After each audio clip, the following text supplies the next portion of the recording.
Hey, welcome to Unplugged and Muted. We are at episode 8, and actually, I had so much fun shooting this episode. I know you guys probably like 3 hours just like looking at the time already in this thing.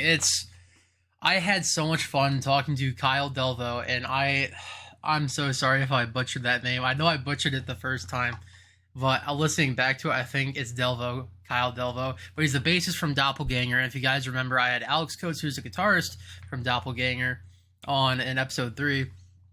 Super awesome, down to earth guys, Alex and Kyle both. But I just lost track of time talking to Kyle on this podcast. But no, he was super awesome. We talked about Doppelganger music, what music we like, and just a little bit about cybersecurity, which is more my college major and stuff. But he's also a human services worker and works with kids and gets them the help they need with their learning deficiencies and make sure they can survive in the real world and everything. So I have always known like people like that existed. It's just like meeting them and actually being able to talk to them. It's like I personally have never had that experience before. So this was like a super cool episode for me, and I have a very high interest in psychology as it is. So I was just like, oh, what about this? What about that? And I was just so interested in what he had to say about it all. And I really hope you guys like this episode. But that's good saying. I'm only human. Before we dive into this episode, I'm going to show you a quick little clip of, what is it? For Granted, yeah. Yeah, this is awesome. I love this episode already. But yeah, I hope you guys like this little clip of For Granted by Doppelganger. And they had a guest vocalist on this one, Aaron Matz. I want to say from 1056. And enjoy. This song is super sick. Probably their heaviest set. And thank you, Kyle, for being on the podcast. Love you, man.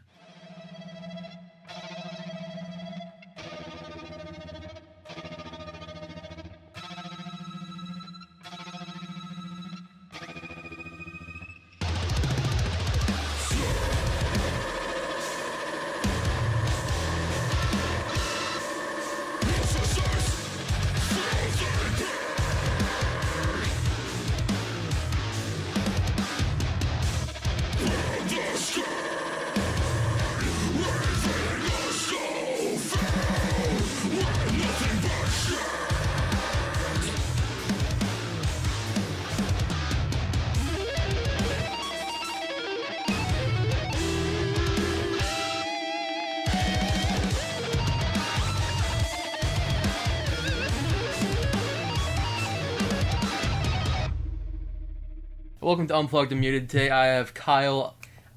Your last name throws me for a loop every time I read it, but I want to say it's Delveau. Close. It's Delveau. Delveau, okay. Yeah. But he's the bassist from Doppelganger. So welcome on, man. We had Alex on episode 3. That was a lot of fun. I don't know if you want to play a little bass today, but you're more than welcome to play something. Introduce yourself a little bit. Okay. Yeah. First off, thanks for having me on. I really appreciate it. So I grew up in the Quad Cities. Davenport I lived in, but I went to school in Bettendorf. I moved out to Iowa City area probably 9 years ago for school.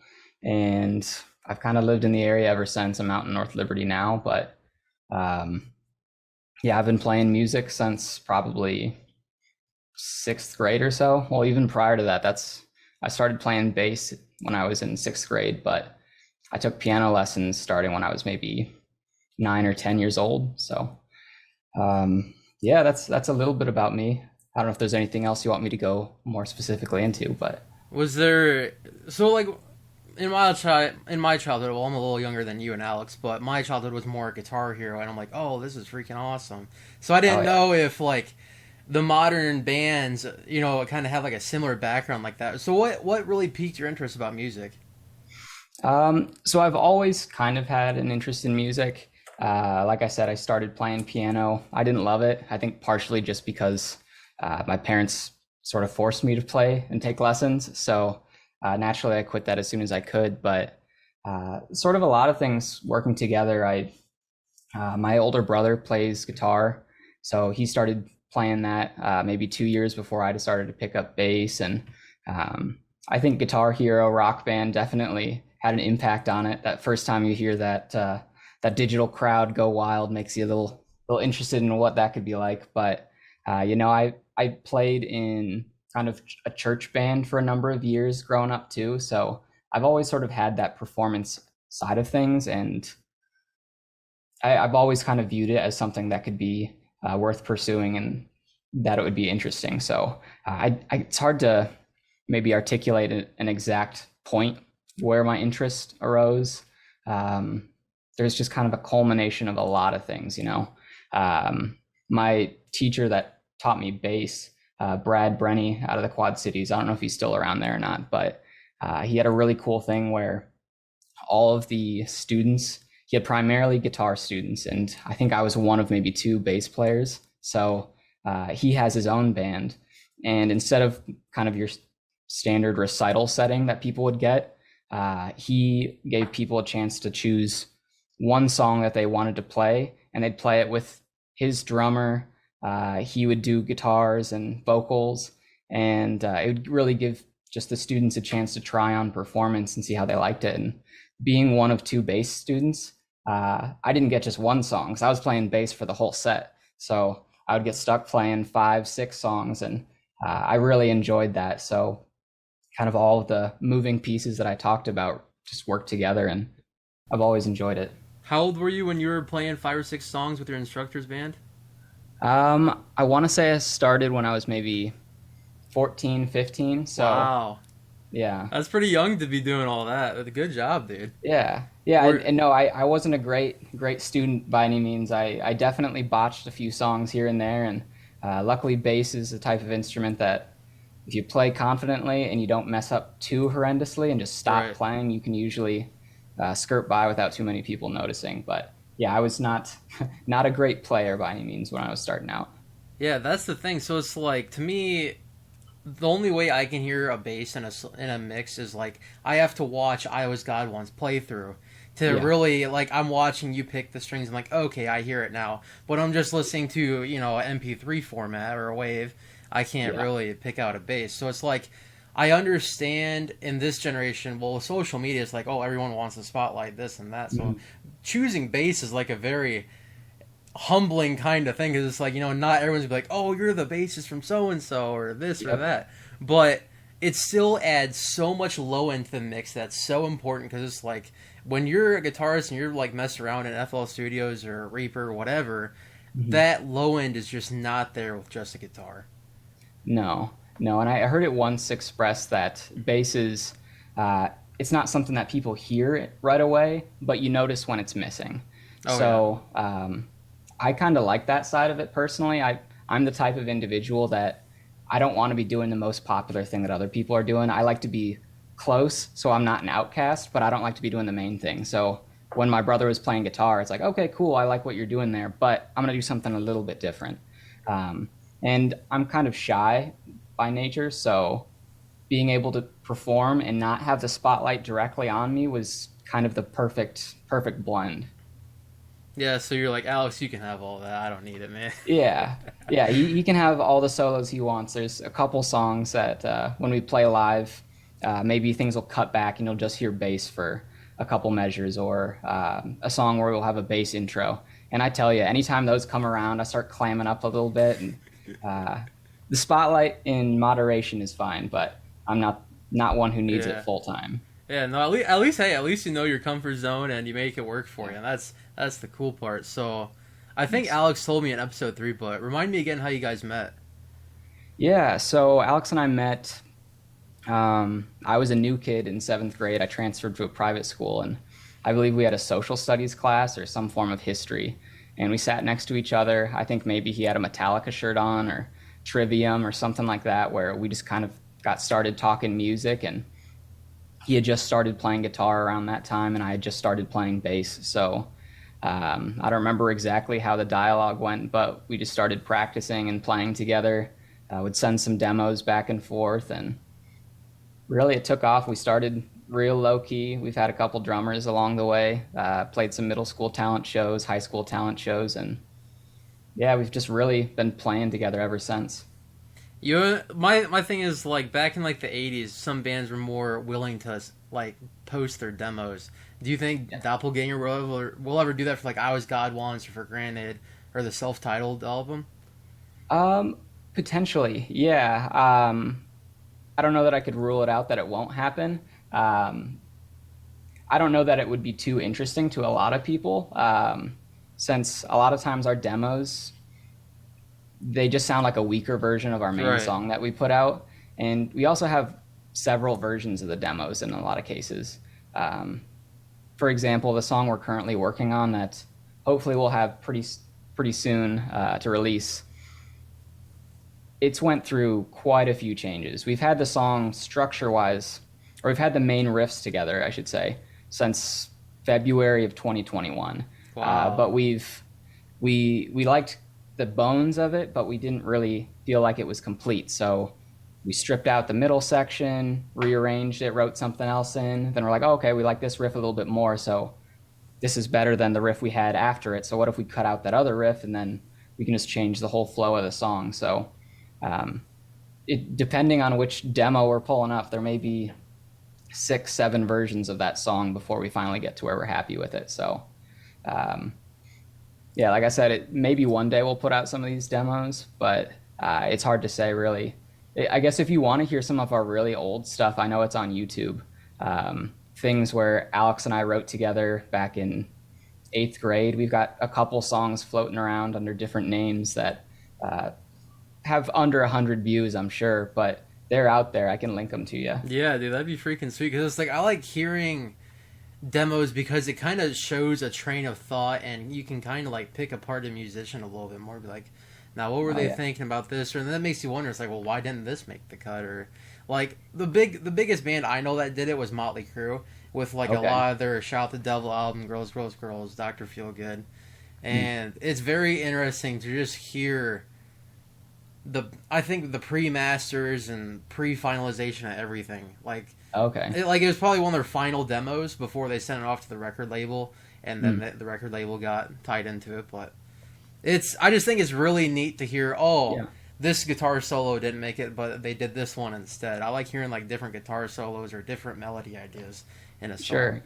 Yeah, no, I get where you're coming from. I've definitely heard a couple examples of what you're talking about, and it is interesting hearing how sometimes those things change. And I think a lot of times with bands that they're connected with a label, it's interesting to see what song the band themselves puts together raw, and then how the label will sometimes be like, no, this part stinks, or I think you need to go here instead with the song. So you get sometimes a purer picture of what the song was originally written like. Yeah. Do you guys have a label for Doppelganger? No, we don't. We're doing everything ourselves. We've had a couple options down the road, or I guess throughout the amount of time we've been playing, we've had a few come up, but really for us, it makes more sense just to keep doing it ourselves. No ill feelings against people that have labels and things like that, because there's definitely benefits to it, but for us and kind of where we're at, it just makes more sense to keep doing it ourselves. Yeah, I feel like the only downside to not getting a label, and maybe this is me being naive because you can third party this, but I got the Doppelganger album, the Sentinels album, and the Enterprise Earth album from that last concert, like last Wednesday or whatever, and I can tell you guys do everything in house. Not that it's a bad mix. I've heard worse mixes than the self-titled album, but I can tell like an amateur mix versus like a label mix or something like that. But honestly, you guys mix 1,000 times better than I could. Like, there's just no way. I can't. Well, thank you. Yeah. Are you talking the Doppelganger album with vocals on it?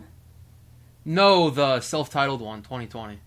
Oh, okay, gotcha. Yeah, that one. We recorded all the guitars and things in house and sent it off to a guy to do it. That was fairly local, and he did a good job. He did better than what we could have done ourselves. Right, yeah. But anything that we're doing now and our last 2 singles, sometimes it takes a bit of trial and error to find who can really capture your sound right and beef it up the way that it needs to be, and kind of just shine it up. If we're given a raw piece of metal, who can polish it up and make it the most presentable. So that was a little bit of trial and error, and again, it wasn't a bad end result, but no. I'm not saying I'm trashing on it. I still really like the album a lot.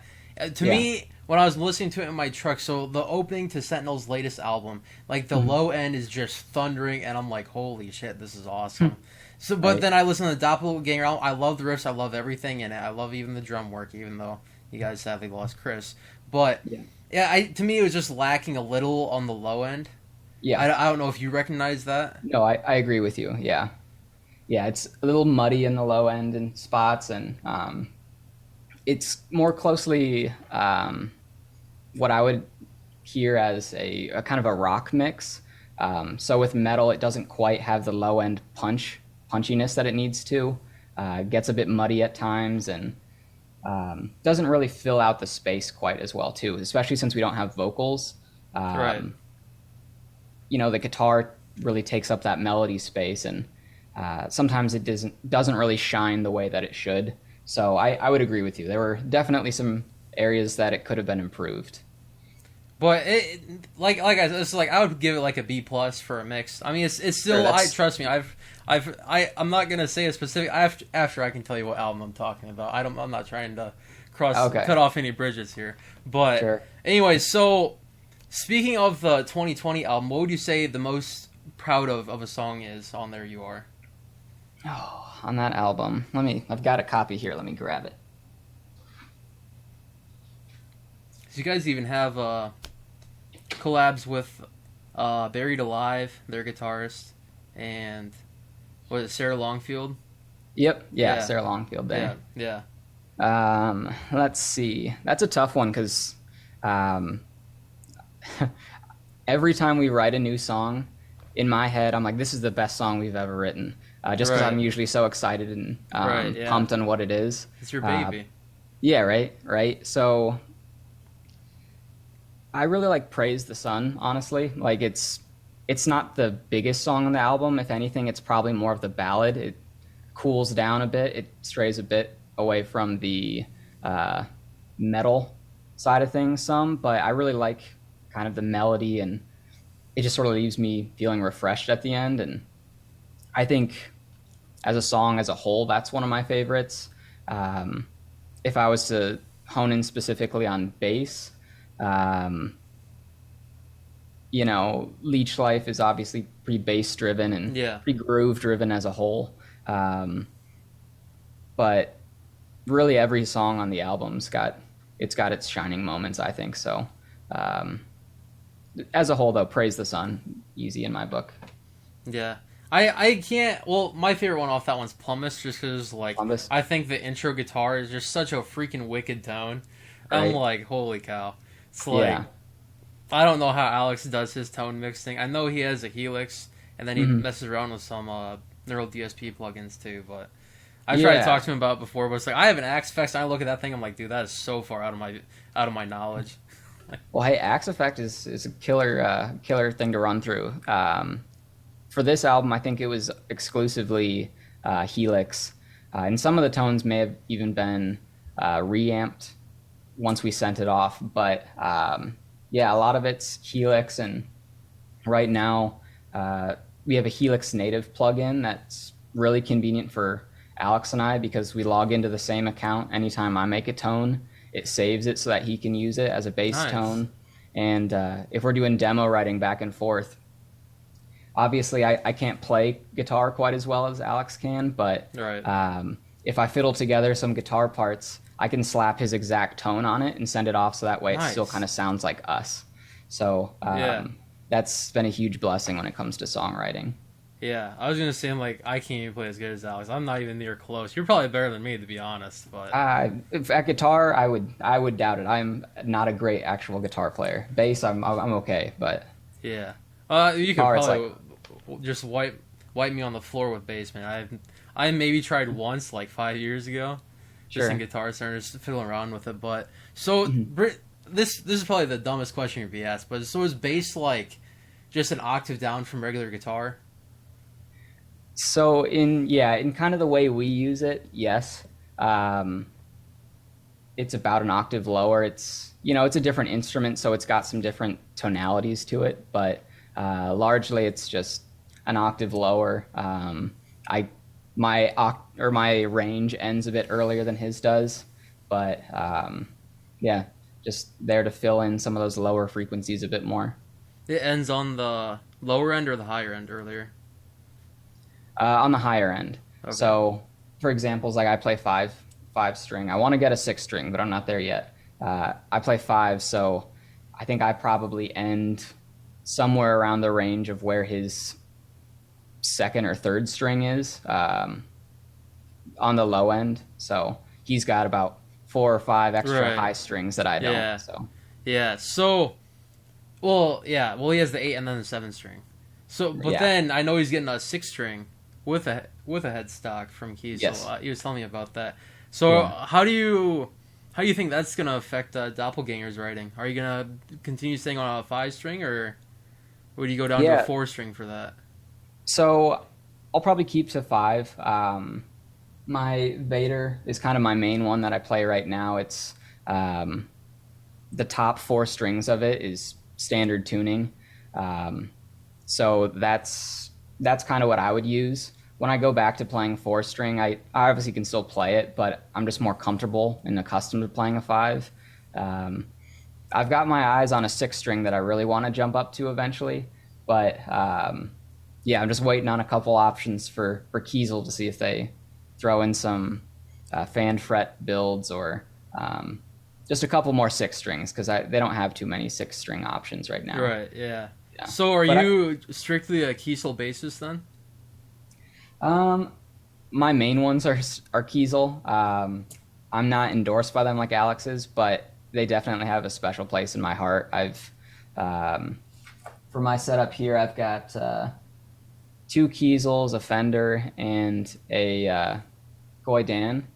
So 90% of my playing is on the Kiesels, though, just because they're higher end instruments, and they're 5 string and fan fret, which is just a lot more comfortable for me. It fits my playing style a bit better. So nothing against the 4 strings.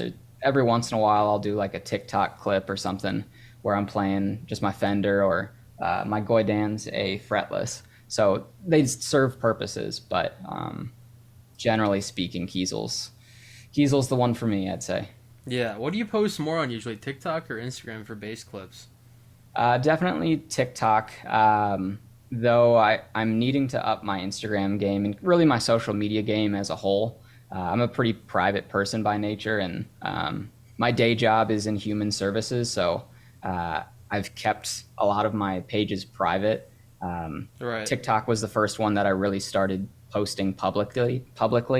Though that should change. I don't know what your turnaround for these episodes are, but hopefully by the time this episode airs, that will have changed, and I've switched my profiles over, and I'm posting on those more regularly because I have plans to. I just haven't yet. Yeah, well, for these episodes, I'm trying to do 1 episode a week. So this week was Garrett, then next week is going to be the home team. I don't know if you know them, pop punk from Seattle. Their vocalist actually was in the Brotherhood project that Jared Dines did. Oh, and awesome. Their bassist was part of For the Likes of You with Austin Dickey. So, okay. Yeah, then they're actually going to be coming to Ames. They're actually going to be coming to Iowa State on campus for a concert in, I think, next month. Yeah, September 26th. Okay. So I'm like, hey, sign the guitar. Yeah, hell yeah. Yeah, dude. I'm trying to tat that thing out with signatures. I mean, I got a lot of signatures at the Enterprise Earth concert. Yeah, no, that was awesome. That thing's going to fill up quick, and I appreciate you letting Alex and I hop on and sign that thing. That was a first for both of us, so. Yeah, no, because like I look at both of you guys and I'm like, man, these guys are the closest thing to what I wanted to be when I was in high school. So that I think it's like I'm rooting for you guys. It's like I could never be the musicians you guys are, just with other obligations like going to college, and because I'm trying to get into cybersecurity. So that's going to be a pretty in-depth field, pretty hands-on, and not a whole lot of time for hey, let me go on a weekend tour or this or that. Sure. But no, good on you for making it work, dude. No, I appreciate that, and I bet you could make it work. Alex is a far superior musician than I am, and I think I might have said this when we met at the show a little while back, but I think I would have plateaued a while ago if it wasn't for Alex pushing me. Because he'll send me stuff, and then I'm pulling it up on Guitar Pro, and I'm looking at it, and it's like, oh, come on, like, I have no idea how to write bass for this. Like, I'm gonna have to do something crazy just to follow you. Yeah.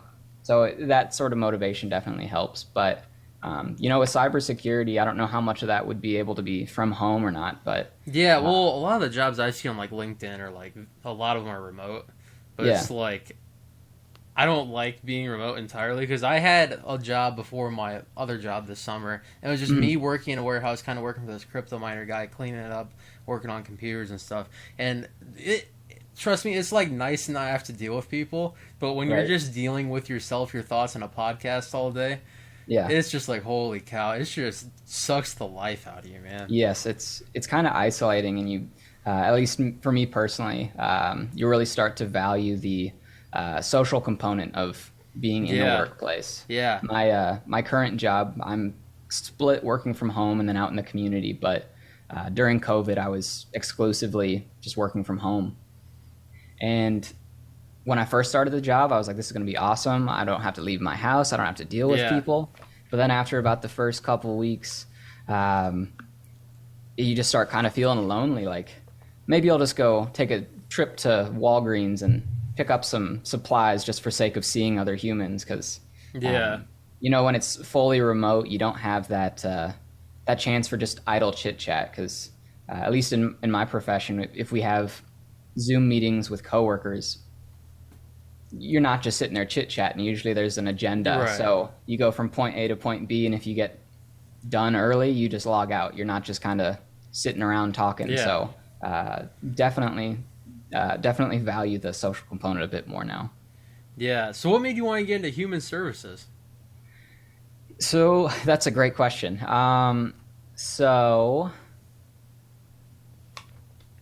there's kind of a flow of things. When I was growing up, I always thought I was going to be an architect, or at least I should say from about the age of 5 until 18, I thought I was going to be an architect because I really like seeing things get accomplished. I like using the creative side of building something, or maybe more designing. I don't know what you would classify it as, but I always thought that was going to be what I did. I was that arrogant 5-year-old of like, I know exactly what I'm going to do when I'm older.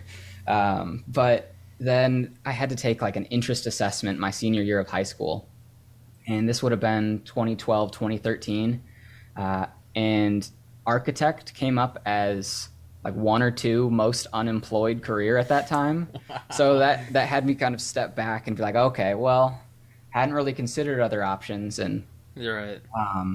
I had a good amount of health issues growing up, and I guess I still do periodically. But I was in and out of the hospital enough that my fallback was like, well, I kind of know healthcare a little bit, so maybe we'll pursue that route instead, since that seems a bit more stable for job outlook. Then I went to college my freshman year as sort of a pre-med track, and I got absolutely destroyed by the classes. Met with my counselor second semester, and we talked through some other options of, I like helping people. I think I'm a people pleaser by nature, but chemistry, biology, like all these types of things. Trust are me, I know probably a chemistry, no-go. dude. That's Yeah. just a slap in the face to me. Right. Yeah. And some of those classes too, just being gen eds, I think were sort of weed out classes where Oh yeah. I'm not a fan of curved grading system like that, where you can get a C on the test, but if 70% of the class gets a higher C than you could get curved down to a D. Things like that where Really, I that just happened wasn't- at. I think I know. I think Alex told me the college you went to, but I don't know if you want to. Yeah, so say I went that. to the University of Iowa, Okay. all 4 years, and so the first year I just had as a wash, got some gen eds out of the way, and then I changed to psychology, just because that seemed like a less anatomically invasive route to helping people, and I've always sort of seen myself as a good listener, I should say, and pretty empathetic. So to me, that just sort of made sense. And I think I had a sociology class my freshman year, and it had a hard emphasis on sort of social psychology. So that piqued my interest, and that was just kind of what got me headed that route. And I've got a bachelor's in psychology now, so it was just kind of what do I do with this? What kind of jobs are out there? And so I enjoy it. it's nice. I think it's rewarding. It can be like with any job, you can get kind of burnt out after a while, Right. and it Yeah. can be pretty mentally exhausting. But as a whole, I really like it. Yeah. Well, like I went to Scott for 2 years, and I took Okay. a psychology class for as a gen ed. And honestly, dude, the teacher was so awesome. I swear, I went to that class laughing every day, just because he was such a funny guy. But people that teach at that local community college in our hometown, they aren't there for a paycheck. They're there to teach you. They're not Right. there because they want a lot of money as a professor, because they could go to Yeah. a 4-year university and probably double or at least one and a half their salary. Yes. And so it was really cool seeing him in there. And I told him, like, if cybersecurity falls out, I'm going to do a psychology major, just because you set such a good foundation. Right.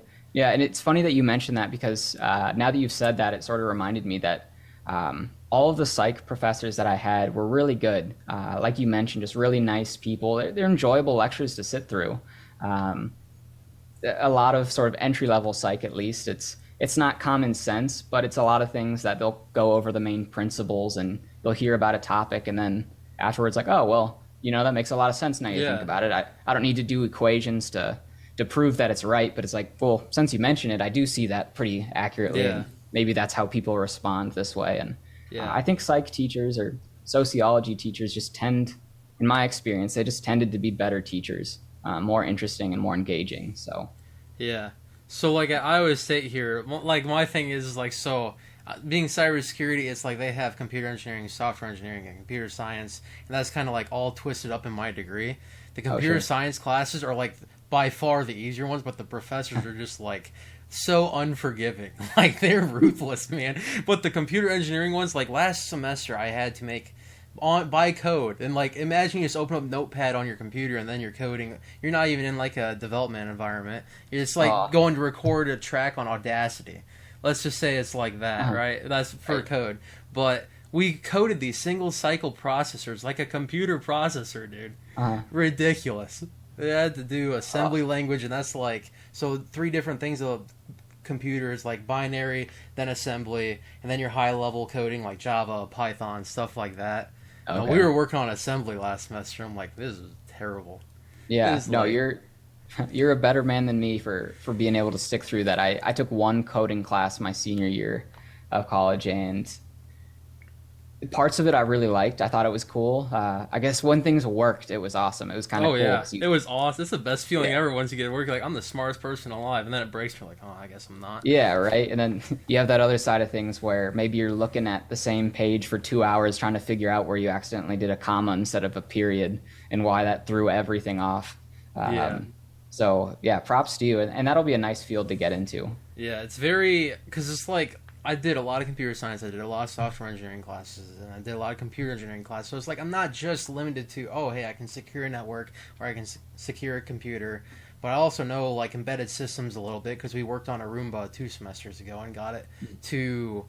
They basically put like a Raspberry Pi on a Roomba so you could access like all the different components and everything and get it to do Okay. different things. So we had to navigate like this field without looking at it by using all the different sensors that would typically Interesting. come on a Roomba. So it didn't bump into anything. It was like a better Roomba than iRobot made. It was crazy. It's Okay. very interesting. You could automate it or you could drive it like with like a mouse and keyboard. It's very Oh, wow. interesting. Yeah, it was a that is really neat cool. class. Huh. But yeah, I don't blame you for not liking that coding class. Trust me, dude. I sit in these classes and I'm working on a homework assignment for like 3 hours and I'm stuck on a single problem. And I fix it. I'm like, there's no way that worked, right?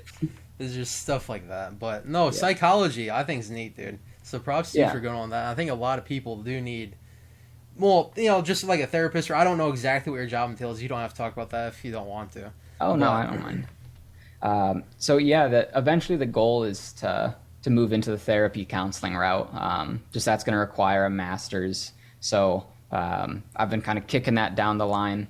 Just I'll get there eventually, type of thing. And so that's the end goal right now. I work at the University of Iowa, and I help. So it's a weird job to explain because there's not a lot of people that do exactly what I do. But I help high school students who have some level of whether it's intellectual disability or they just face some significant level of disadvantage where they qualify for some additional assistance. And I meet with those high school students and help them build work skills, gain some work experience, apply for jobs, just kind of prep them for adulthood and that they'll be self-sustaining in the ways that they can. So it's a kind of a hybrid position in that I have a social worker side of it. I'm kind of a teacher at times. Like during COVID, I taught a couple classes on Zoom, which is very much out of my wheelhouse, not something I would choose to do by nature. All teachers out there are angels in my book. I don't know how they do it.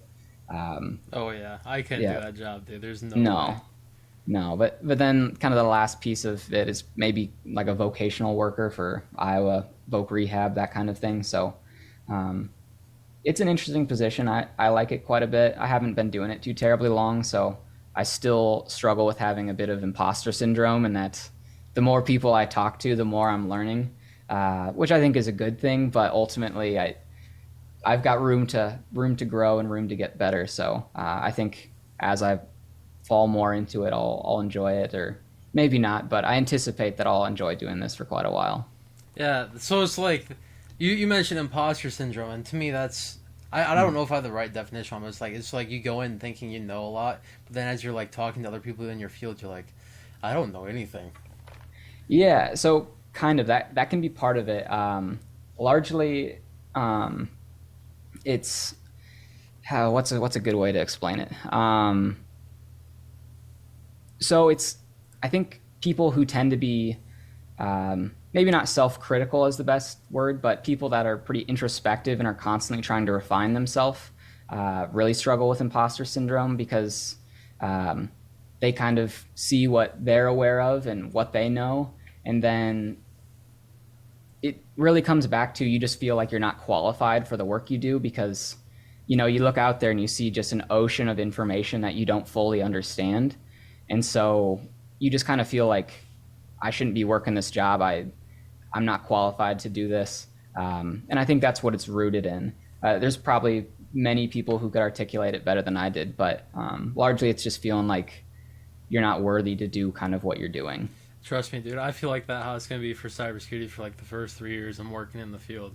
Because people over in like Russia or China or the Asian part of the world or Middle East, it's like they're literally devoting their lives to try and break software, to try and create 0 days. And here I am, it's like I'm only going to be doing it for 8 hours a day to try and, well, it'd be cool to like do pen testing where it's like you just get to try and break different systems to kind of see where like loopholes are or flaws in the system, so then hopefully either you or an adjacent team you're working with can go and fix it up before the bad guys can exploit what you found. Oh, sure. So it's very interesting as to how the whole cyber world works. I mean, dude, I feel like the general public has a very, very surface level view. Yeah. It's like, then you hear about companies like MITRE who make these different vulnerability lists on their site, and they won't always say exactly what it is, because it's not always patched right away, but then you see someone's like, oh, if you have a Windows 11 PC, and you can just look at all these, it's called CVEs, I can't remember the exact acronym it stands for, but there's a whole list. I mean, there's thousands of vulnerabilities a year, dude. It's insane. Oh, dang. On Windows, but there's like, I would say half to a third on Mac, just because there's less people having a Mac versus a Windows computer, just because they're cheaper. So these hackers won't waste as much time on trying to just exploit a couple systems versus, it's where's your money at, right? Right. Yeah. So it's like, I would say to the general public, if you want something that has less chance of getting a virus or hacked, Mac. I mean, I know it's pricier, but sure, it's it's you pay for what you get. I mean, really. Yeah. You've got kind of pros and cons either way you look at it, but yeah. So I'll cut the cybersecurity talk there. This is supposed to be about you. No, I just like talking a little bit, but I like learning about this type of stuff. Yeah. No, I'm sure I could learn a lot from you, dude. I love psychology, man. I love it. But so back to Doppelganger. What was your favorite band you got to open up for or tour with? Oh, that's a tough one. There's been so many over the years. Gosh, yeah. it's hard to pinpoint an exact band, but there's been a couple of shows over the years that I think were really pinnacle. Ones for I think myself and maybe Alex as well, just because there was a stretch where maybe a year or two after we started playing shows, we got to play with a lot of kind of our idols and the bands that or I guess I'll talk about me personally. A lot of the bands that I grew up listening to, the bands that I really liked and inspired me, being able to open up for them was really just inspiring. So you can't see it right now, but I've got 3 framed posters from kind of the first 3 big shows that we played in Iowa City, and one of them was Veil of Maya with Wow. I think it was After the Burial, and then we played with Born of Osiris. Who else was on that one? A couple other really big bands, but Chelsea Grin was another one that we played with, where several of the supporting bands on the bill were also bands that I really liked. So that was really nice to see. Really nice to play alongside them. I know as an opener, you're not Right. really sharing the stage, but even still being able to be associated with those acts and having the opportunity to talk with those guys afterwards. Like Born of Osiris, for example, we've played probably 4 times with them, I think. So pretty familiar with every member of the band. We've hung out, we've talked, we've partied a little bit. Veil of Maya was a really cool one because they were just about ready to put out oh gosh, what is the name of that album? The one with like Mikasa and everything like that. I think that was the first one with their new vocalist. I could be completely wrong in saying that, but after the show, Mark came over and he was showing us like the album that they were about to push out, and he played the whole thing on my college apartment speakers that I had there, so we were able to hear that whole album beforehand. And I think he ended up like crashing in the living room, so he was there until like 6 a.m. or whenever he had to meet up with the other guys to take off to their next destination. So that was a really cool one. Oh yeah, that'd be a really neat experience. That's really more personal. Yes. It's like this dude's in your living space, just hanging out with you. That's awesome. Right. Yeah. No, it's crazy because at least for me personally, like all these artists, I've looked up to them, and I still do. I don't mean to sound like Right. No, I get what you that mean. went away, but Right. you see that they're just people as well, and being able to actually know them. In some cases, getting their phone numbers, that way you can like shoot them a text here and there, and just build those connections with people that never really seemed like they would be attainable. So that's been really cool. Oh yeah, dude. Trust me. Like with this podcast, I can totally touch on that too. Like even like talking to Alex, I didn't think Alex would want to do a podcast, but he's like, "Yeah, dude, I'll do a podcast." Or even you, or the home team is really what got me, dude. Yeah, no, Like that's 300,000 monthly listeners. They're at like 330 now. It's just like holy cow. And knowing like they have connections with Austin Dickey, Jared Dines, and it's like who knows what networking that will go. It's like if I go to their concert, buy a little merch, it's like that's connections are very very good to have. It just sucks. Just like I'm looking at, it's like, dude, I'm in my senior year of college. It's not like, it's like I'm going to career fairs and stuff, but it's like I am networking so much better in a field that's not going to pay a whole lot of money compared to cybersecurity. But I love it. I love podcasting. I love getting to talk to people and learn about like just learn about bass. Or when I had the home team on, I had Daniel talk about his drum patterns with just how he does his fills or his typical riffs. It's so neat to learn stuff I don't know, but in a field I'm interested in, if that makes sense. Yeah, no, I get that completely. That's awesome that you're able to have the home team on. And I'm not, I like pop punk. It's not my like primary genre, so I don't know a ton of them, but I know them by name. And I bet if I was to look at my Spotify playlist right now, I'd probably have a couple of their songs on there. So no, that's awesome. And the more you meet these types of people, you're expanding your own network, and I bet before you know it, you'll be reaching new grounds with the people that you can come in contact with, and it's a nice feeling. I get that. Yeah, dude. Well, I went to a high school. I went to West High School personally in Davenport. Okay. So it was not as nice, or I don't know. Maybe, I don't know. I heard Bettendorf's kind of going. Yeah, I heard it's kind of going downhill. Yeah, which is sad because it's like, when I was in high school, at least it's like that was looked at more of the, hey, if you want a quality high school, go here compared to Yeah. Davenport schools. So it's kind of sad to hear that. But I went to high school with this guy who ended up being a kickboxer.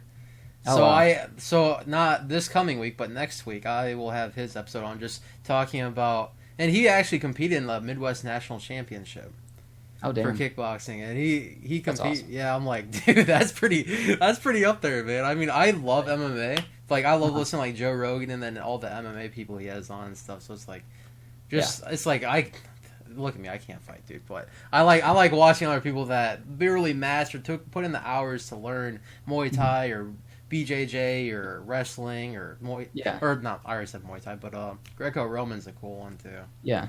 But Yeah, no, it's awesome being able to see people that you know, or even if you don't know them personally very well, but like people that you grew up kind of associated with, seeing them be successful and come into their own in whatever field it may be. I think it's really interesting to see. Maybe selfishly, just being able to be like, I know that guy. Like, yeah, I well, went it's to like school you with want him. them to do good in life. It's like, hey, man, Yeah, I'm right. rooting for you, and it makes you feel good when they do good, or at least Right. that's the case for me. It's like I saw him, he had his hand raised by the ref like that after his fight, and he had a belt Oh, and yeah. everything. I'm like, dude, that's freaking tight. Like Yeah. that's awesome. It's like I love seeing people I was not like great, amazing friends with, but I talk to them every now and then. I suppose like I love seeing what people do good in their life. I just like seeing people do stuff other than a 9 to 5. Like, Right. sure, you could just be a human services person, but then you also do doppelganger. Same. I don't know what Alex's job now is, but I don't need to know. He didn't disclose it, so that's fine Okay. with me. So Yeah. No, I get what you mean though. It's kind of inspiring watching people do well in whatever field it may be.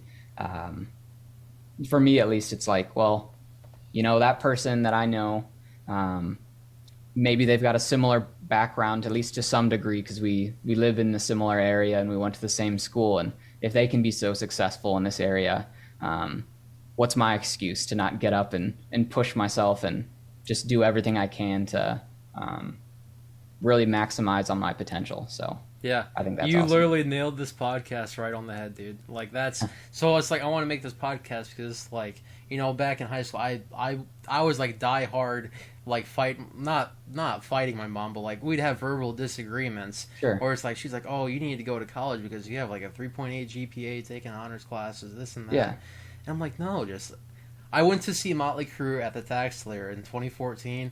Dude, that was the most hardcore show in terms of performance I've ever seen. Nikki Sixx had a flamethrower attached to his bass, so for Shout the Devil, he was lighting the Devil Star on fire to the beat of the intro. Oh, wow. And Mick Mars had this crazy solo that just sounded like alien noises. But that's kind of been his whole theme. Then Tommy Lee had this crazy drum set that he was harnessed to the drum set, and it took him up and over the crowd. And he's like 50 or 60 years old doing this, and it's flipping him in the air. So at points during this medley, he's drumming upside down, just fighting gravity.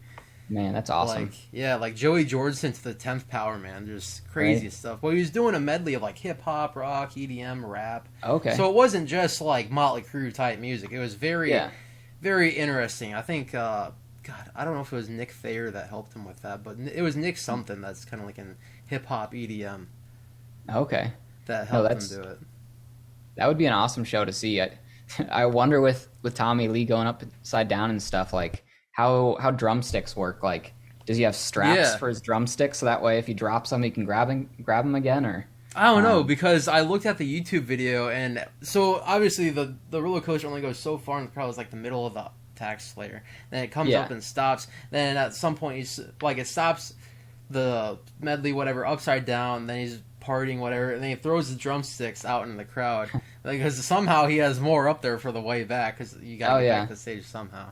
But maybe just got some strong clips on the back of his seat or something where they're a little tighter than what most drummers are, so sticks don't fall out when he's upside down or something.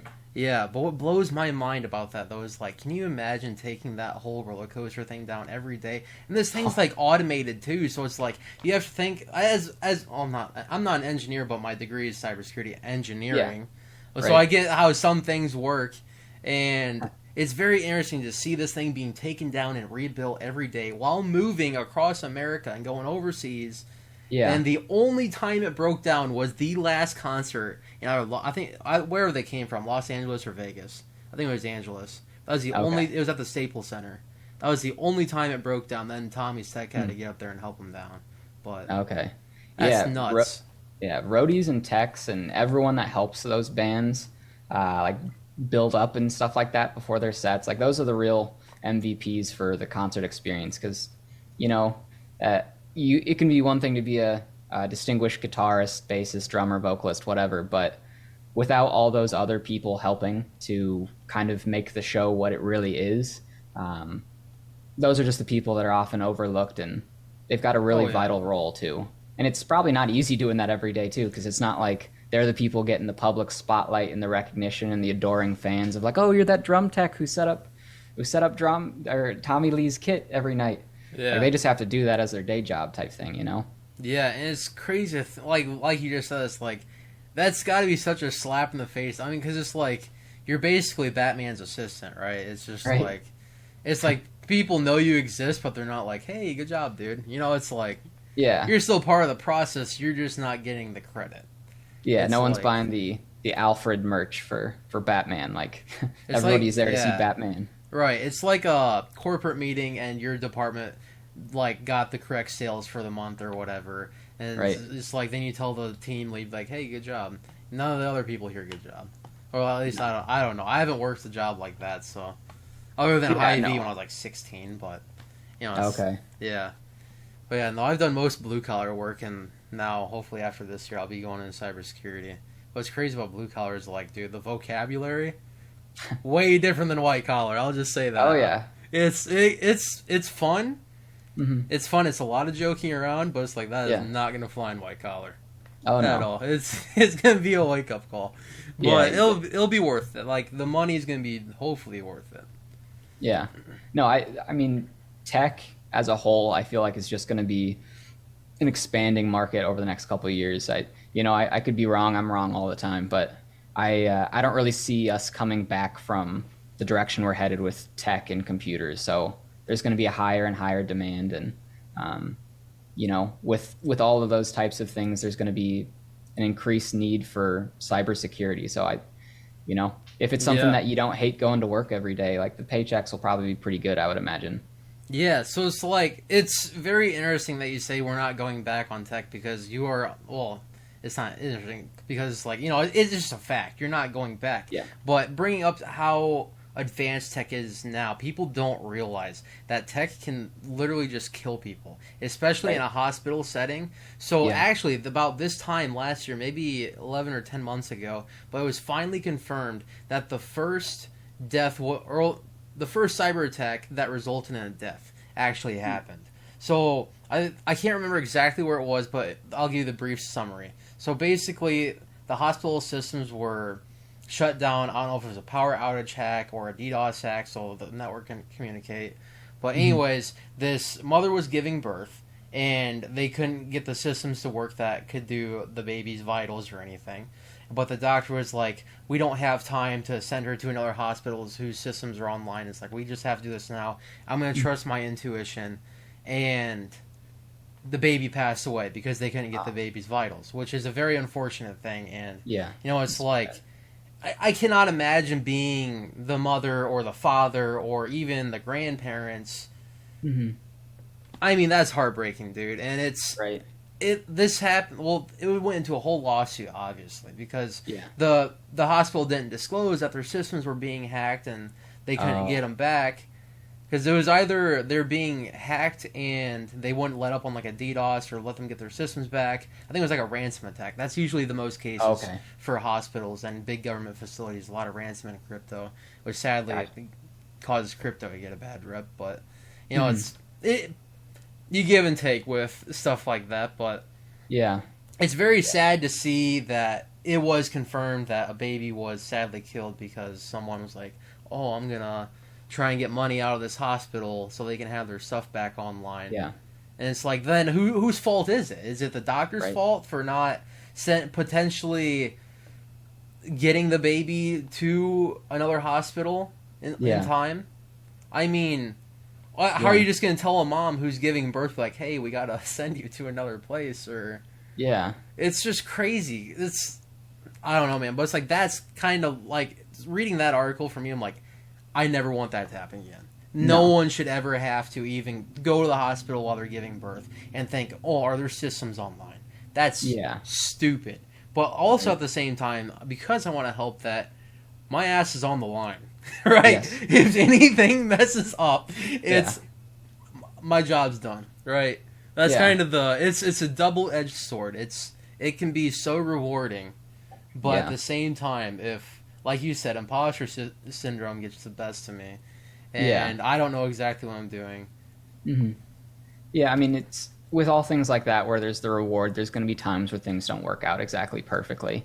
And I think that's just sort of the nature of it. While it is taxing and it's not ideal, you can't look at just the one or two that you messed up on. I think it's good to see it as what it is and, learn from your mistakes. I think there's more value in losing and making mistakes and all that type of thing than there is in succeeding time after time after time. But at the same point, just not focusing on that. Like, I guess in my previous job, I was a brain injury specialist where I helped people who had brain injuries just face some type of rehabilitation. So for every person that came in that we were able to develop some compensatory strategies where they were able to kind of get back out there and live a normal life again. For every one of those, you have another person that, for whatever reason, they just weren't able to make much progress, and you feel bad about it. But ultimately, at the end of the day, it's you can't be successful 100% of the time, and sometimes it's not even necessarily on you. Like if I was to assume in a cybersecurity standpoint, like there may be times that just because of technological limitations, you're not able to remedy whatever it may be. It could be that, say you're helping with a hospital or something like that, certain clearance isn't given over to you in time so that you can't remedy a situation like you would ordinarily be. So, sometimes it may go south and you may have been involved, but that's not always to say that it's your fault, Right. And it's you have a good perspective on that, because just because I'm going to be cybersecurity doesn't mean I can just do anything I want to secure. It's basically, in my mind, cybersecurity is like a new field that people are like, oh, we're not trying to dump $1 million into this thing because it's not important compared to advertising, sales.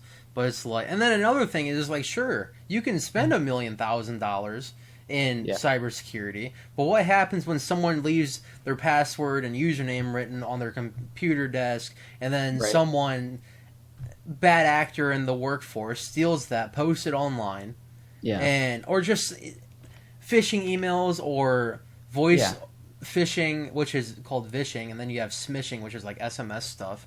I mean, it's crazy, because then I just took a class of this last summer. So you know how they say don't click on specific or suspicious emails, right? Yeah. Well, depending on the email you use, it takes a snapshot of the web preview of whatever link it is, and because it does that, it sends that information of your system, your IP, the time it did it, and all this stuff. You don't even have to click on it. It can just be in your inbox. So, some companies are like, oh, we can't use stuff like that. So then that's why you're just kind of limited to your Google, your Outlook, or even Proton Mail now, which is a fully encrypted email service. Okay. So it's very interesting to see that, and just learning that, because we actually had a whole lab environment set up. He had this custom box we could remote access into through Terminal, and by doing it, it's we could see how different email providers pass on information to a link when you click on it, or when you just open the email, or if it's in your email inbox at all. So it's wild, dude. It's freaking insane how in-depth cybersecurity can go. It's pretty hardcore. I would guess it's only going to expand from there too. So yeah, and what's crazy, what just breaks my heart is I'm just a cyber student in college. Yeah. What about the people that have been in this industry for 20, 30 years? How much do they know that's bad? It's right now it's I try and, back in 2018 is when I first got into cyber with the whole Facebook and Cambridge Analytica thing, the 50 million accounts being exposed with their data. And what's cool is you can do this for any social media account you have. You can request a copy of all your data in a zip file, and you can go and see exactly how much data they collect on you. It's a lot. It is. And I this isn't a political standpoint that I'm willing to die on because it involves Andrew Yang. But my big thing, I didn't even really, UBI is cool in retrospect, but then it's just kind of like I saw what happened with like the whole stimulus checks thing, and then now everyone's trying to hire, so it's like, that's a double-edged sword in itself. But my big thing that I liked was, he's like, we need to tax the living shit out of these data mining corporations. Because honestly, it's $1 trillion industry. And it's like, where's that money going? It's like, I have no idea where that money's going. It's like, very interesting to say that, because it's like, well, don't you think we should get if it's $1 trillion industry, we're the ones making the data for them to use for advertising. Well, it goes off to advertising, and that's how you get your personalized ads. You're like, oh, hey, let's talk about dog food. I don't know if you have a dog. I don't have a dog. But we could get advertisements later on Google, Facebook, YouTube, whatever, for that. So it's based on what you talk about. Even better yet, this is something I learned recently. Also, what other people that you live next to talk to. So, like, let's say your neighbors are talking about whatever, but like, let's say you guys use the same network, or other people in your network, or other people in the network at your work. Yeah. You'll see stuff that they're interested in, too. Interesting. Yeah. Huh. Because it's all based off of who you're next to, and they kind of because people talk. People like to talk. So they're going to share, be like, oh, hey, I'm doing this tonight, whatever. Here's some of the stuff I like. So then they're going to be like, oh, hey, this person talked about this. Well, maybe you're interested in it. Right. Advertising is wild. Yeah. No, it's kind of scary. I think so, at least, like the amount of information that gets picked up, and maybe some of it's just algorithms assuming things, but no, it's crazy to see. Like, I've got an example. So I have Crohn's disease. That was kind of the health stuff I was talking about earlier, and a pretty significant case of it. I think about 30% of people who have Crohn's have a little bit more severe version that requires more surgery and like lifelong medication, that kind of thing. Anyway, that's besides the point. I was having a conversation with a friend of mine, and first time ever talking, anything health related. And my wife and I ended up going over to her house later that day, and then just coincidentally turned on like their YouTube. I think she pulled up YouTube on her smart TV, and just that one of the ads came up was for like a new Crohn's medication or something like that. Really? And it's like, what are the odds? It could have just been a coincidence that maybe we only noticed because we were talking about it. But it's like, this is the first time I'm over there. She claimed she's never seen that ad before, and then coincidentally from our conversation that just so happened. It's like, what? And I don't know if it's because my phone connected to her network when I was over there. See, it could have been. Knew See, like what how I I had referred searched. to. Yep. Yeah. See, it can be a multitude of things, right? So it's very interesting how it works. And I don't like talking about it too much, because it's like, I am not the do-all, say-all. I don't know everything. It's such a wide freaking field, man. I'd like to know everything, but it's just physically impossible. Like, it's just like 24 hours of learning every day, 365 days a year. I can't do it. It's like, I like to have a little fun. I like to party. I like to hang out with friends. Yeah. I'm not trying to devote my life to cybersecurity. I'm just trying to make it pay for the life I want to live. Right? Right. But so here's something to pick your brain. So for your human services job, did you have to get any sort of clearance? I guess what do you mean by clearance? So you deal with like classified information. Well, probably in a HIPAA sense at some so it's like you can't disclose HIPAA information in a public environment, or even you can't tell other patients' information. But let's say it's just being discussed in the office. Like, let's say you and another human services employee for whatever company you work for are talking about a similar mutual patient, but you guys both have your phones in your pocket. What gets picked up there?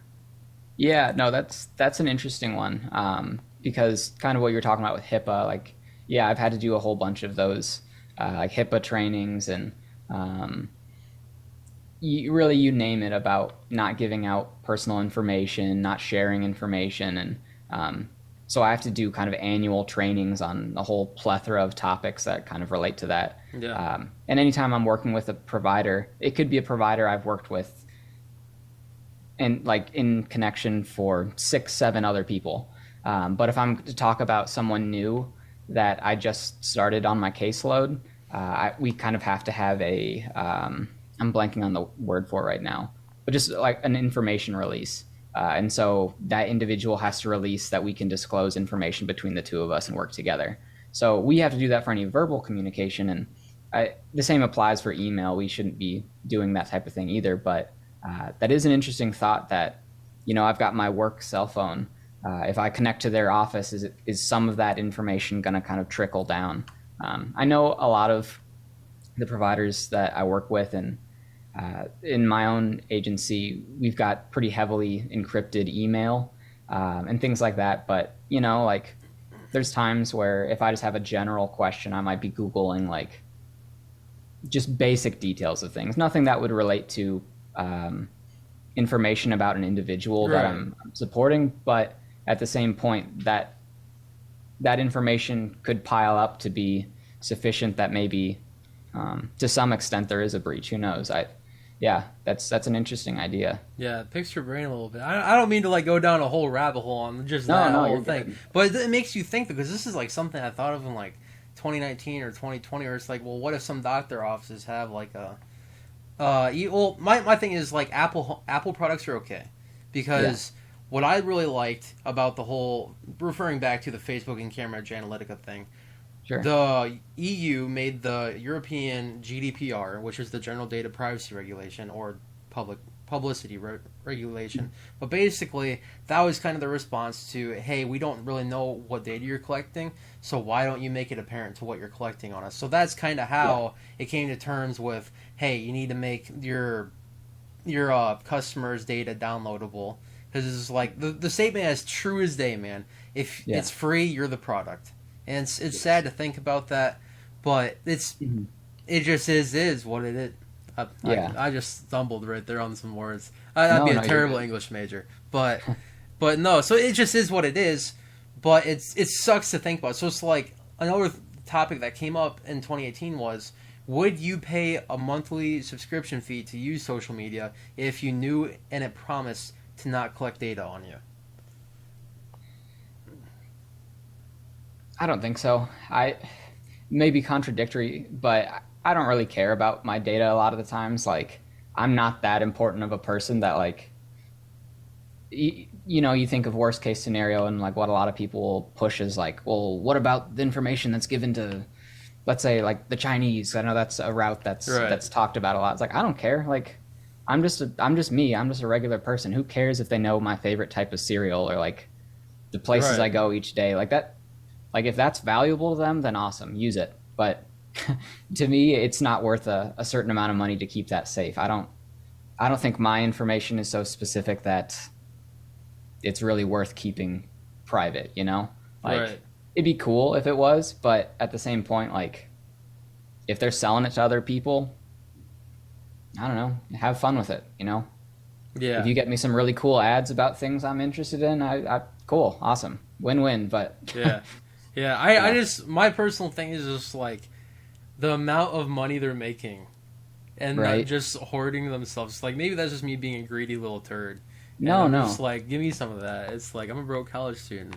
It's like, help me out. But no, it's like, that was a thing why I brought up Andrew Yang, because he's like, hey, let's try and get some money back into the people's hands to spread back into the economy. Yeah, it's like, if you give people money, they're gonna spend it, right? It's not like it's gonna just sit in someone's bank account. It's like, because honestly, with some of those checks, I just bought crypto. I mean, granted, that's probably not what they wanted to be done with it, because it's not going. Well, eventually, it's gonna be paying in taxes when I withdraw. But I was just like, it's not my money to lose, so I don't care. I didn't have it in the first place, so that was my thing. But it's like, for the people that did need help, or if they wanted to go buy something nice for a family member or themselves or a friend or something they needed. It was very interesting to see all the different responses to a stimulus check. Yeah, Yes. some people just be like, oh, I'm just gonna live on government's money, or be like, oh, this is awesome, you know, and now I Yeah. can pay rent and maybe take my family out to dinner once or twice this month. It's Right. a very complicated topic, and it's like there's no answer to solve it that make everyone happy. That's the Yeah. shitty part, dude. Right. That's Yeah. it sucks that that's the case for like almost everything that just lights social media on fire. Right. It's like everyone Yeah. thinks they know everything. Oh and yeah. it's Yeah. like, I don't know what that is, but yeah, and I'm gonna put a muzzle on to some extent, so I don't go down too much of a political rabbit hole. But there's like the amount of people that think just well, there's a concept too. I don't know the name of it off the top of my head, but there's a off the top of my head, off the top of my head, but there's a bell curve of relating to kind of your confidence and your knowledge in a subject, and the peaks on it are when someone has a very surface level understanding of something. They're like, oh yeah, I know this. Like, obviously there's not a whole lot to know. I know this really well. Like, I'm an expert on this. I Googled it. But then you have the drop in the bell curve where people find out more information about it. And that's, I think, probably where a lot of the imposter syndrome happens, where people are like, oh, well, maybe I don't know what I'm talking about. There's a sea of information here that I don't really understand. And then the other side of it is when you truly have experts that have researched something for decades that, yeah, they're confident in their knowledge of it. But you see a lot of that on social media where people have a very limited understanding of something, but they present themselves on as experts because they've researched it, aka Googled it. But it sucks. Well, it's like, so I was actually talking to one of my old teachers about this, and it's like, how can we make publishing companies or article companies, anyone who has a blog, if they retract something they said or a whole article or edit something, I feel like that should be like a pin of shame. It's like you posted something without knowing the full facts, and then it turned out to be true.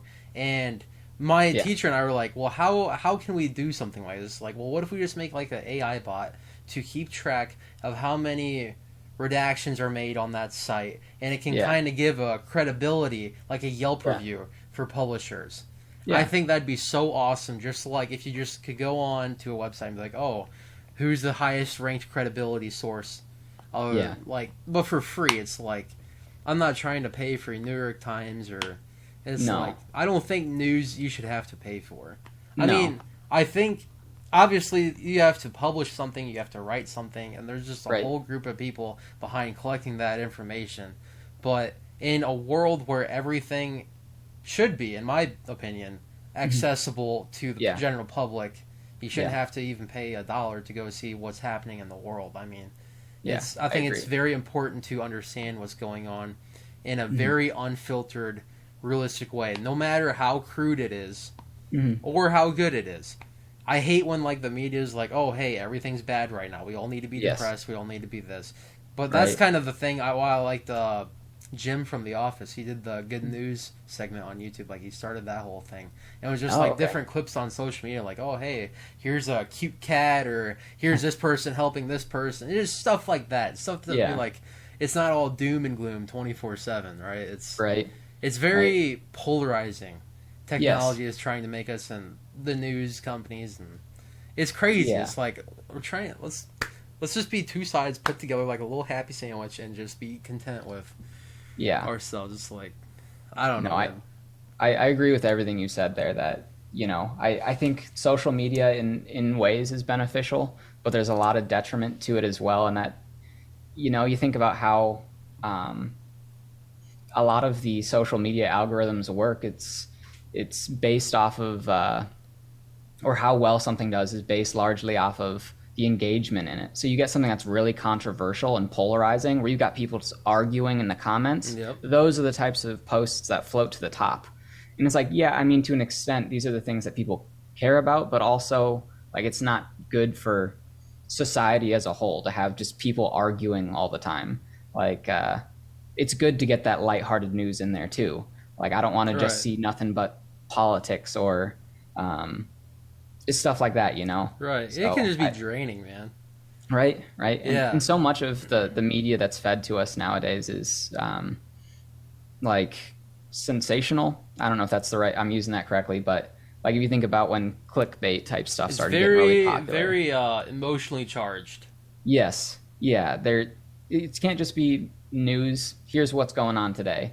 They're going to show you things with a spin on it to get people to watch. Like you'll never believe what happened today. It's like, oh Yep. well, I would have believed it, but I guess I just clicked on your article, so now you got a little extra money. So, Yep. um, I guess money for you because you got one over on me there. I call that So, the YouTube effect.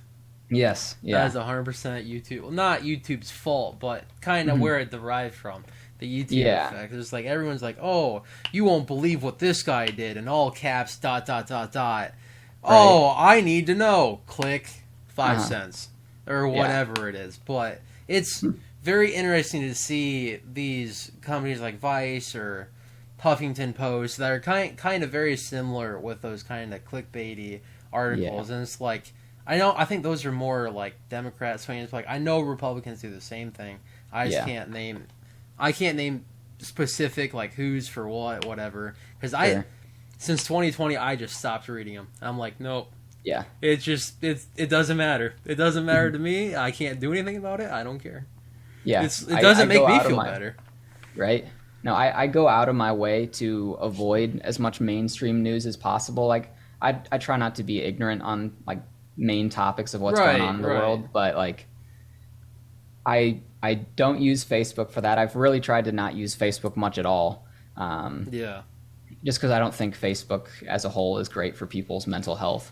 And in me personally, once I quit trying to buy into all of the things that were, because what do you hear about in the news? What is the type of stuff that people are really interested in a lot of times? And it's usually like, well, would you believe this person did this? Or would you believe that? Yeah. It's usually negative stuff that, and this is kind of goes back to my original point about like pros and cons of social media, but as like an individual, like as a human, I don't need to be hearing about all these negative things that are going on in Right. Russia. Like, yeah, maybe it's good to kind of be generally aware of these things, but for me to hear every day about Putin or hear about, X, Y, and Z, Putin's just an example. I don't even know if he's up to any bad Right. stuff right now. That's how little I Yeah, try to other get than the involved with it. Ukraine But, stuff, but it's like I don't even like, know if that's still relevant anymore because I Like- haven't been following it. It's like yeah, even with like the whole Johnny Depp and Amber Heard thing, it's like people are Right. like, "Oh, this was like way better than the Kardashians." It's like, well, good thing I don't watch either of them because it's like Yeah. it's just a time investment, man. It's like I could Yes. use that, or like for your cases, like you could go help another client, or you could just play bass, or go spend time Sure. with your family. It's like yeah, people are getting so involved in their phones, and you as probably you took all these psychology classes and you got a bachelor's in it, and in high school we were taught by our cybersecurity class. I freaking hands down so much appreciate my high school teacher that kind of introduced me to cybersecurity because he's going to St. Ambrose to get a master's in like information systems management, so Yeah. he's taking like 500 600 level courses and Oof. doing like social engineering courses, this and that. So we're learning about these very just Yeah. new topics in the cyber field and just IT in general. Like we're talking about like Twitter bots for advertising. Like how are you gonna get something trending? Oh, you just go buy 1,000 to 2,000 Twitter bots, and they send Yeah. out a variation of this similar thing constructed by an AI system. Like you feed in a statement that you want to advertise, then AI will kind of make different things and post it to all these different social media accounts. So that's typically how you advertise movies, or if you want to get something trending, like I don't know, you could do that for Doppelganger if you wanted to, but obviously it Yeah. costs money, and you guys have a budget, so it just Yeah. depends where you want to fill the holes in your budget with different things. Yeah. And it's like Yeah, I don't even know how effective it is.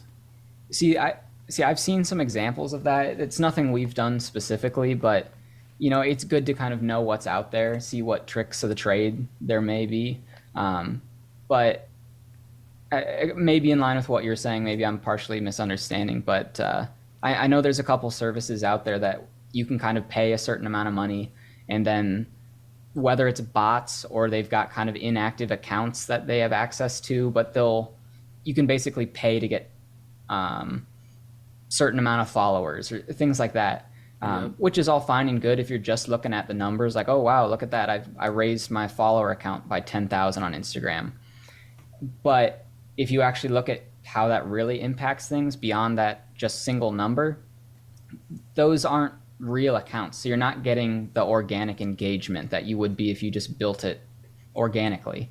Like it's cool to have those 10,000 extras on there, but I'm still getting 120 likes on my posts. I'm still getting Right. 5 comments. Like Yeah, it's not it's like I've very actually got clear. an active following. Yeah, it's so clear when someone's done it. Like seeing someone have like 500,000 likes on TikTok, but only like 20 Yes. comments. It's like, okay, I know what you did. Yeah, And it's each like one of they the only have posts. like 20 followers. Like Right. it's so clear. It's sad that people feel like they have to do that. I know it's Mhm. trying to get themselves out of or into the algorithm for the For You page. And that's Yes. really all people are trying to do with it. That's hashtags. That's what hashtags are there for. Right. And now, even on TikTok, well, it's just, I'm trying to create more content now. It's just Right. like, oh, you can pay X amount of dollars to promote this for 24 hours. And it's like, oh, you can average X amount of views.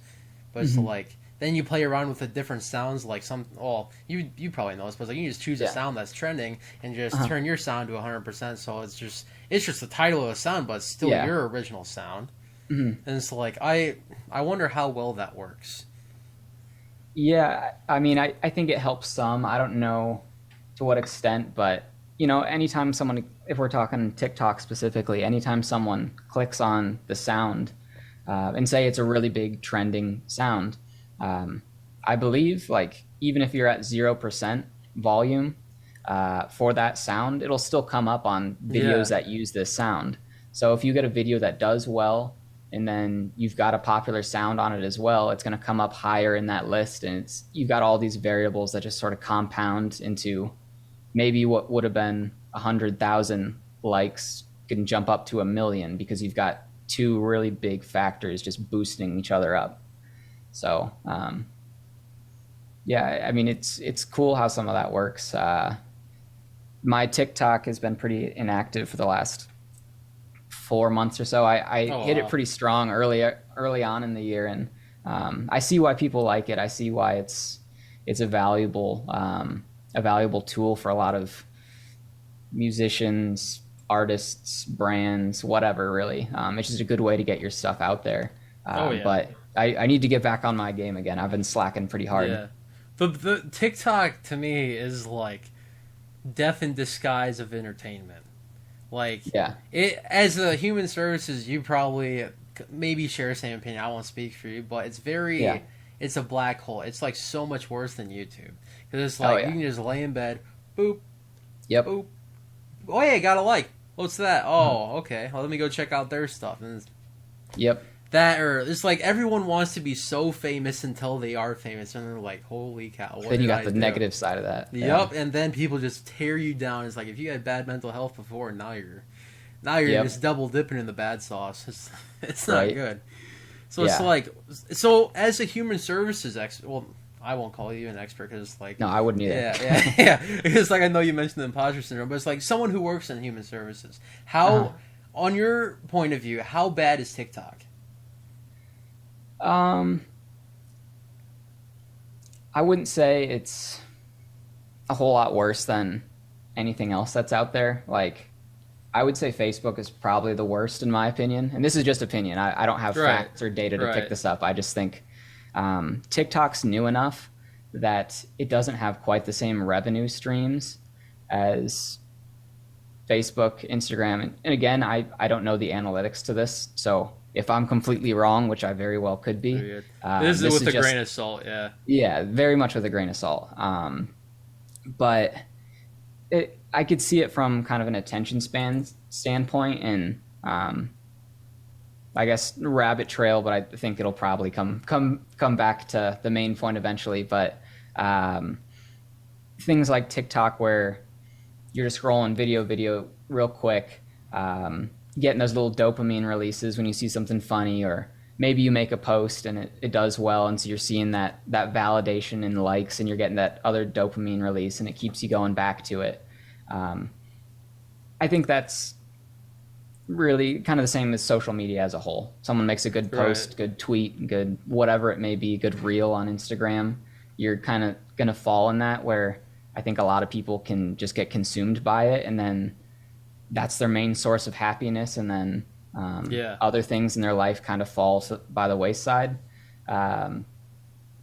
So from that standpoint, I think it's probably not great, but all things in moderation. If you're someone who can limit your screen time, I don't think TikTok's worse necessarily than anything else. It's just you got to be aware of where you're at, and you know, Right. I'm guilty myself of. There's days where if I've had a long day at work, I'm just mindlessly flipping through. It could be Reddit, it could be TikTok, Instagram, whatever. I'm certainly guilty of that myself, but Yeah.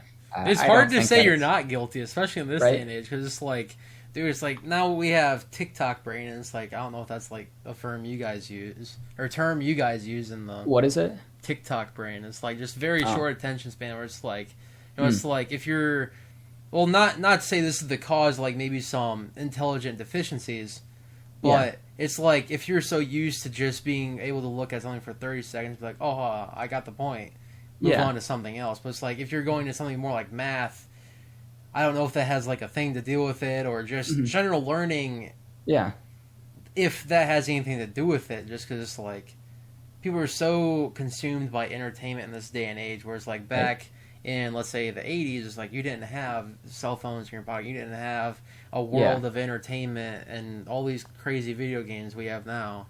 And it's like I'm not saying like I'm the freaking angel over here. I am not at all. I get sucked into TikTok. Like it's like I just put my toe on the edge and it's like a sinkhole. It's like I'm in, man. He got me. Right. But it's crazy. So what's your opinion on like how TikTok and short term entertainment affects like learning? Yeah, so I don't know. I haven't heard the TikTok brain like you mentioned. That term's a new one for me. But Does it make sense though? yeah, no, I get exactly what you're saying. I think at least, and I would say that probably from around the time that cell phones became pretty commonplace and running as computers, not olden days cell phone like 25 years ago where all you can do is text and call on it, but now where you've got a working computer in the palm of your hand. It's just different. The brain functions kind of like a muscle, in that, you know, if you're doing certain things that require certain attention, you're gonna build a stronger attention span. But if you have no reason where, or you're just doing stuff that never requires significant attention, you're that part of your muscle is gonna get weaker. You know, like if I sat in a chair all day for weeks on end, like my thighs would shrivel up because I'm not using it. So I'm guilty of this one as well, because I really need to start reading a book again, because I'm pretty ADHD to begin with. But like anymore, like I can't read paragraphs at a time without kind of trailing off somewhere else. So I definitely need to exercise that part of my mental muscle, if you will. So it's not great, but I don't know that I'd say that's TikTok necessarily. I think that's just general the way technology is. yeah. And, you know, information's available so quickly. Right. Like humans are essentially cyborgs, I believe, at this point, because although we're not embedded with it, like I can say, me personally, I'm not going to talk about other people, but I would guess this is probably true for a lot of people, where if I set my phone down and I walk away from it, I'm almost getting like phantom limb syndrome type of things, where it's like I feel like a part of me is missing, because a lot of how I think and process information is based on the fact that I have a way to gather information at my fingertips. You know, like how much smarter are people now than they were 30, 40, 50 years ago? And I'm not saying 30, 40, 50-year-old people were dumb, but No, I if get you had what a you question mean. and you didn't know something, like, all right, well, I guess I'm going to try and make a trip to the library to see if they have a book on this. Whereas now, any question I want to know, like conversions, like you name it, really, I can find it out in exponentially a quicker time than what was previously available. So I think I'm going off on a tangent here, but No, you're good. you know, there's pros and cons. I think it's useful. People are smarter than they were. But at the same point, I would guess that ADHD diagnoses are going up every generation. So, and I think that's just part of being raised around technology with the ease of information. So, what percentage of people are inflicted by ADHD?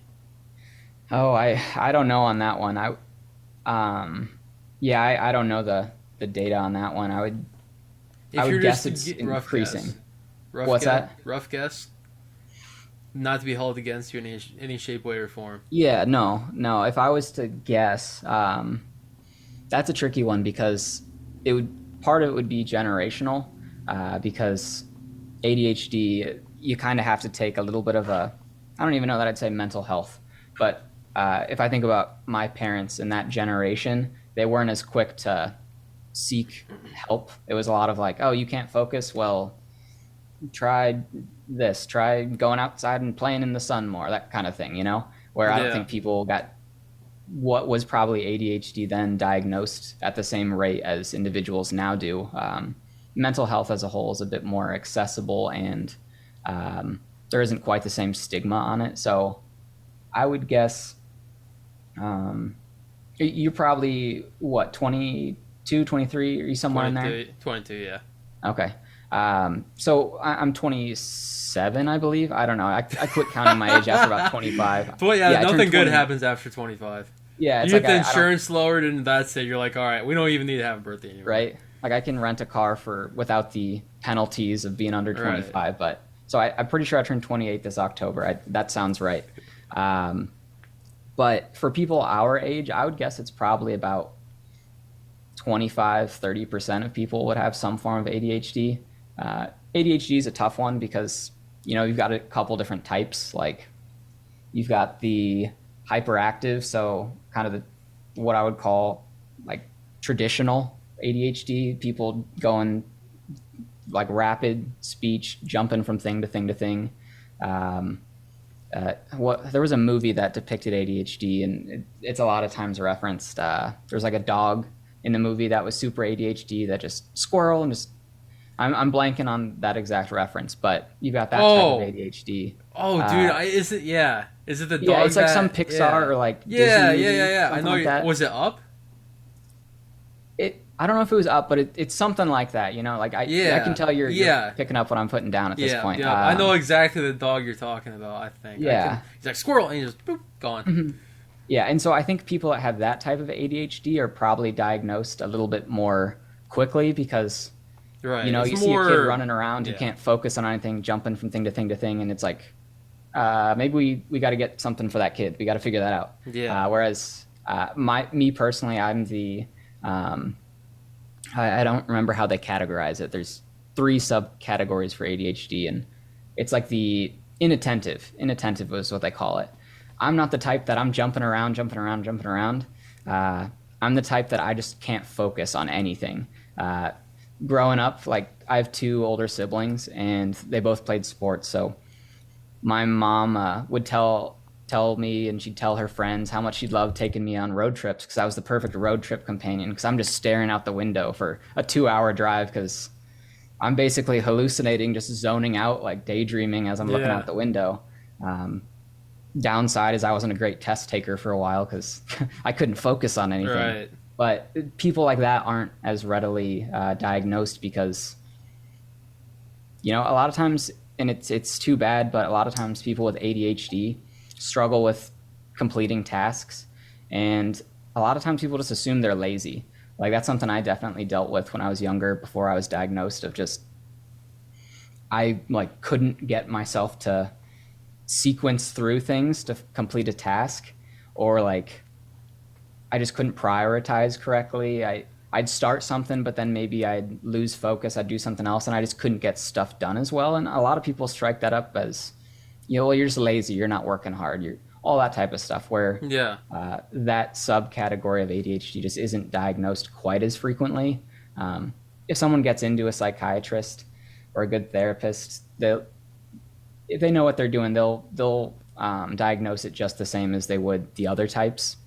But it's getting that initial session into get it checked out, like those people just aren't viewed so much as having a cognitive issue. It's more seen as like a personality defect of like, well, you're just not working hard enough, that kind of thing. So all of that to say that I would guess it's probably about a quarter of the population, could even be higher than that. Like I wouldn't be surprised if it was nearing the 50% range. I wouldn't either because there is I can't remember where, but there's a statistic out there that actually is a number. But that's just of hopefully It's just of all the people that are diagnosed, and then you have the undiagnosed. Yeah.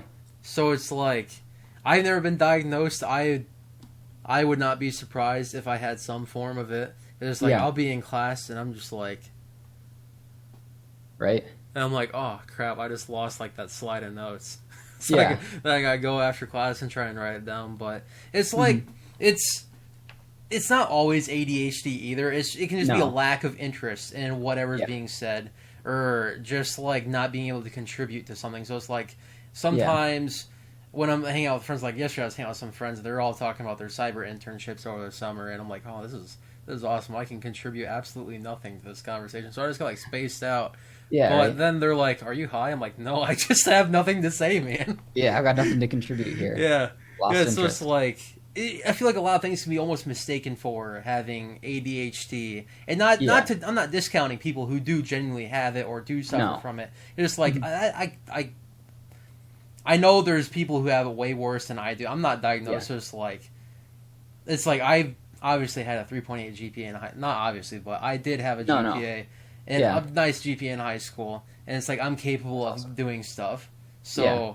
I understand. I had a friend in high school who struggled a lot, and he had to take pre-calc, or not pre-calc. I think it was like algebra 1 or 2 a couple times, just because like he just couldn't sit through it. But it's like, but if you talk to him about World War II, dude, he could tell you Yeah. exact airplane models, the freaking shell size of the M1 or the tanks used.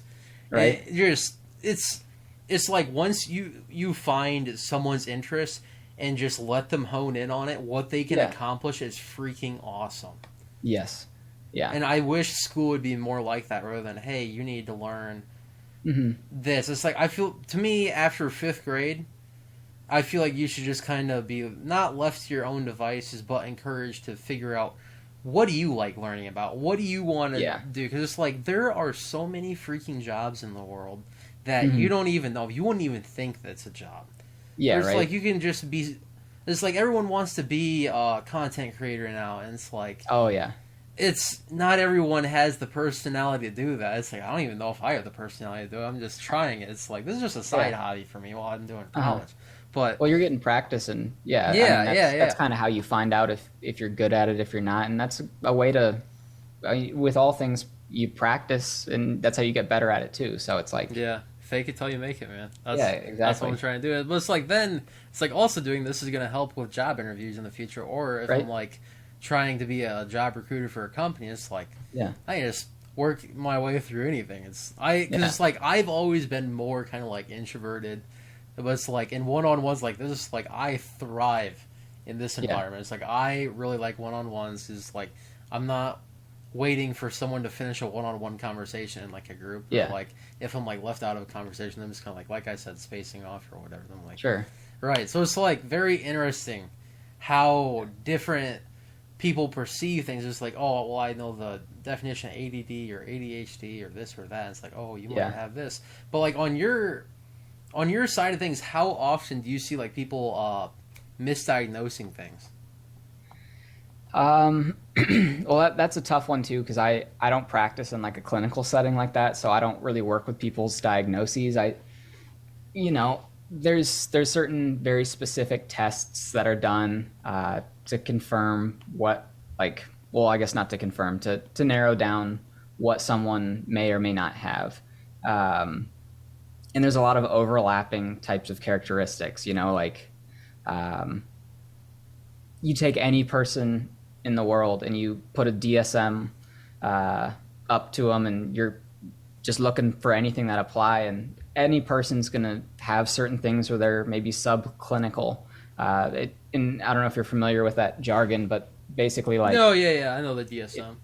Okay, yeah, so it's like maybe I don't have all 5 of the things that I need to say that I for sure have whatever it may be, but I could have 2 or 3 of these things. So maybe I have some of the same issues that someone with this disorder or whatever may be, but not enough to technically classify. And ultimately, like, the DSM and classification of mental illness is more used as a tool to figure out like next steps and figure out treatment than it is really to just be like, here's what's wrong with you. Congratulations. Yeah, it's just There a you pair of go. binoculars to see what you're looking at. Yeah, it's just like we know with people that have schizophrenia, for example, that people that have the diagnosis of schizophrenia really benefit from this, or people that have borderline personality disorder really need an approach that's this. So it's really just more a tool to figure out the best way to work with someone. And that's not, yeah, like I work with people and sometimes they'll share their diagnoses or whatever it may be. And um, just being in the field that I am in, sometimes I'm kind of thinking in the back of my head like, oh, maybe it's autism, maybe it's this, that, and the other. But I don't, that's it's not imperative to the line of work that I do. Right. It, and with any of those things too, like you meet two people with, I'll stick with autism because that's the most recent example I threw out there. Right. But you meet two people with autism and they're wildly different. You've met 5 people with autism. You've met 5 very different people. Yeah, maybe they share 5 categorical traits, but each person is going to be wildly different in how they approach something and the things that set them off and their learning styles. So I guess all that to say that in my profession, I don't really see a ton of misdiagnoses. If anything, I see like kind of my own things where I'm like, I've got a hunch that this person may have that, and it's not really my place to.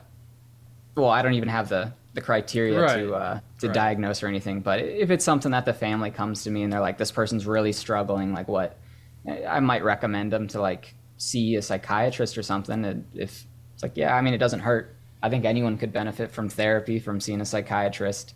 But I'm not the person that's telling them what's wrong with them. If Right. I suspect they have XYZ, I'm just going to pander my approach a little bit, try some things out that might be in line with how you teach someone with whatever it is that they're having. So, and I'm wrong all the time. Like, don't mark this up as Right. me having expertise, really, because it's just No. This it's is just trial and talking. error. Yeah, it's not like I know everything about cybersecurity. It's like that's what I hate about this day and age. It's like you have to clarify. It's like I do not know everything. Yes. Do not quote me and have it come back on me as, oh, you lied to me. You said this when it really was this. It's like, I'm human. I made a mistake. Oh, well, I guess we'll go on living another day just like it was Right. yesterday.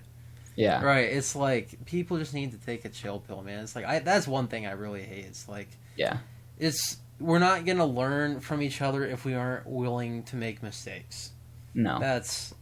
It is what it is. I feel like we're still learning that now. Mhm. It's like everyone's bound to make mistakes, but the beauty of making a mistake is trying to teach other people from your mistake too. Yeah. That's Yeah. that's the beauty about working at human services. The most interesting thing to me would be overseeing how people interact with different Yes. backgrounds. Like let's say let's say you have an autistic student or a mentee, and then Yeah. you have one with ADHD or ADD, and just seeing how they interact. And like let's say you give them a problem to work on together, and just Mhm. see how they work together compared to like let's say how you and me would work on something. Mhm. It's like that's having a different, I wouldn't even say deficient, just a different kind of thinking than Yeah. what's the typical norm to Yeah. take on a problem. Just like let's say we're making the Tower of Hanoi. Well, we might start building obviously the biggest disc at the bottom and then work our way up to obviously the smallest disc. Well, they might do it backwards, or they might do a different thing. It's like, oh, well, I just like this shape better. Yeah. And it's like, or it just looks more structurally sound this way. It's like, just their thinking is just. I love how people think. Like, Yes. like I said, like the demo CDs, or like, well, what's the creative process on this? I love creativity. Yeah. Yeah. Oh, we've come full circle now. But yeah, I agree with you. I'm very much a people watcher, and it's interesting to hear how people or see how people go about learning things, how they process information, what they do with information when they have it. It's just, I mean, it's part of the beauty in what makes each person unique.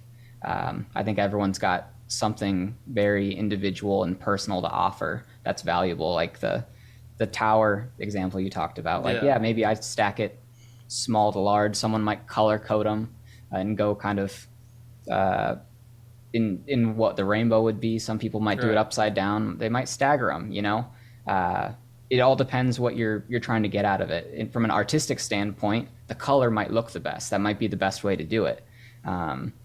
If you're trying to be an engineer and stick two of those towers together, staggering them so that it's small, large might be the most effective way to do it. So it's really just what's the best option, maybe based on context. And each person is going to have their own strengths and weaknesses in different contexts. So I don't know where I was going with that, but no, that's my 2 cents. the beauty of podcasting. Is like you talk about whatever you want, but to bring it even more full circle, like the little comment you had, one person's brain I really adore is Charles from Buried, or is it? Oh, yeah. Yeah, is it Buried Alive? Yeah, yep. Yeah. I want to say Buried. It was Buried something. I'm like Buried Alive just doesn't sound right. Like, I mean, I think that's right now. I think you it got me is. second guessing Yeah, it. It yeah. Buried's the first one. Buried 'cause something. Yeah. That's the pun with the Yeah. Well, because spelling. now I have After the Burial in my head. I don't know why. Yeah. But Buried. I think it's Buried Alive. But Yeah. his brain and how he makes music on his guitar. I'm like, I look at my guitar. I'm like, I can't do that if I tried. Right. Like, it just how his brain works. And speaking of him, how did you get him on the Doppelganger album? Yeah, so it's been a minute now. I don't remember the exact process with it, but when we wrote Worst Case Ontario, we kind of had the ending section in mind that like this would be really cool to have a guest solo on it. And I could be mistaken on this, but I want to say he was the first one that kind of came up as like, he'd be a cool one. I think maybe because he's really active online. Like he doesn't play shows or anything to my knowledge. So yeah, I want to say maybe there was some contact where if I had to guess, it was probably Alex, some connection with him from just videos, commenting. Right. You can build a pretty nice relationship with someone just in following each other and sharing each other's stuff, that type of thing. So I want to say maybe there was a little seed of a relationship there. That could be wrong, but we just reached out to him, asked if he was open to doing a solo, sent the song over to him, and pretty quick he sent it back. And he was the perfect one for that spot too, because I'm kind of I can be a bit of a worrier at times where I'm like, is this the best one? And I just try to consider all possibilities. But the second he sent it back, like we've had some guest solos where we have to be like, well, could you maybe do something a little different with this section and that kind of thing. But the first draft he sent back, it's like, this is flawless. Like it's perfect. It's everything it needed to be. Like it comes in catchy. It's still fast. It's still very much a solo, but it introduces you like, oh, something's about to happen. It builds, and then by the end, he's just going nuts, and it stays interesting the whole way through. So, process was pretty easy. Just reaching out to him. I think he was available at that time, and he did it, and he failed to disappoint. That's for sure. Yeah, because when I'm talking about like my favorite guitarists, I would say Alex is up there just because his complexity is just insane. And he's really good at tapping and making very progressive metal riffs. Yeah. And I don't think about Charles a whole lot, just like he doesn't... It's not really a band, it's just him and I think his fiancée, girlfriend, or whatever. Yeah. Now, I don't... Because she was a recent member to Buried Alive, wasn't she? Yeah, I want to say because previously Charles would just... he'd record the bass, he'd just do everything. And then it seems like... Maybe he taught her bass, she learned it, I don't know, outside of the videos they share what happened, but she just started playing bass in some of the videos to where now I think she does, like, anytime you see a bass clip, it's her playing it, so. Yeah. I think that's really neat, though. I mean, that's like a power dynamic couple or something. Yeah, right?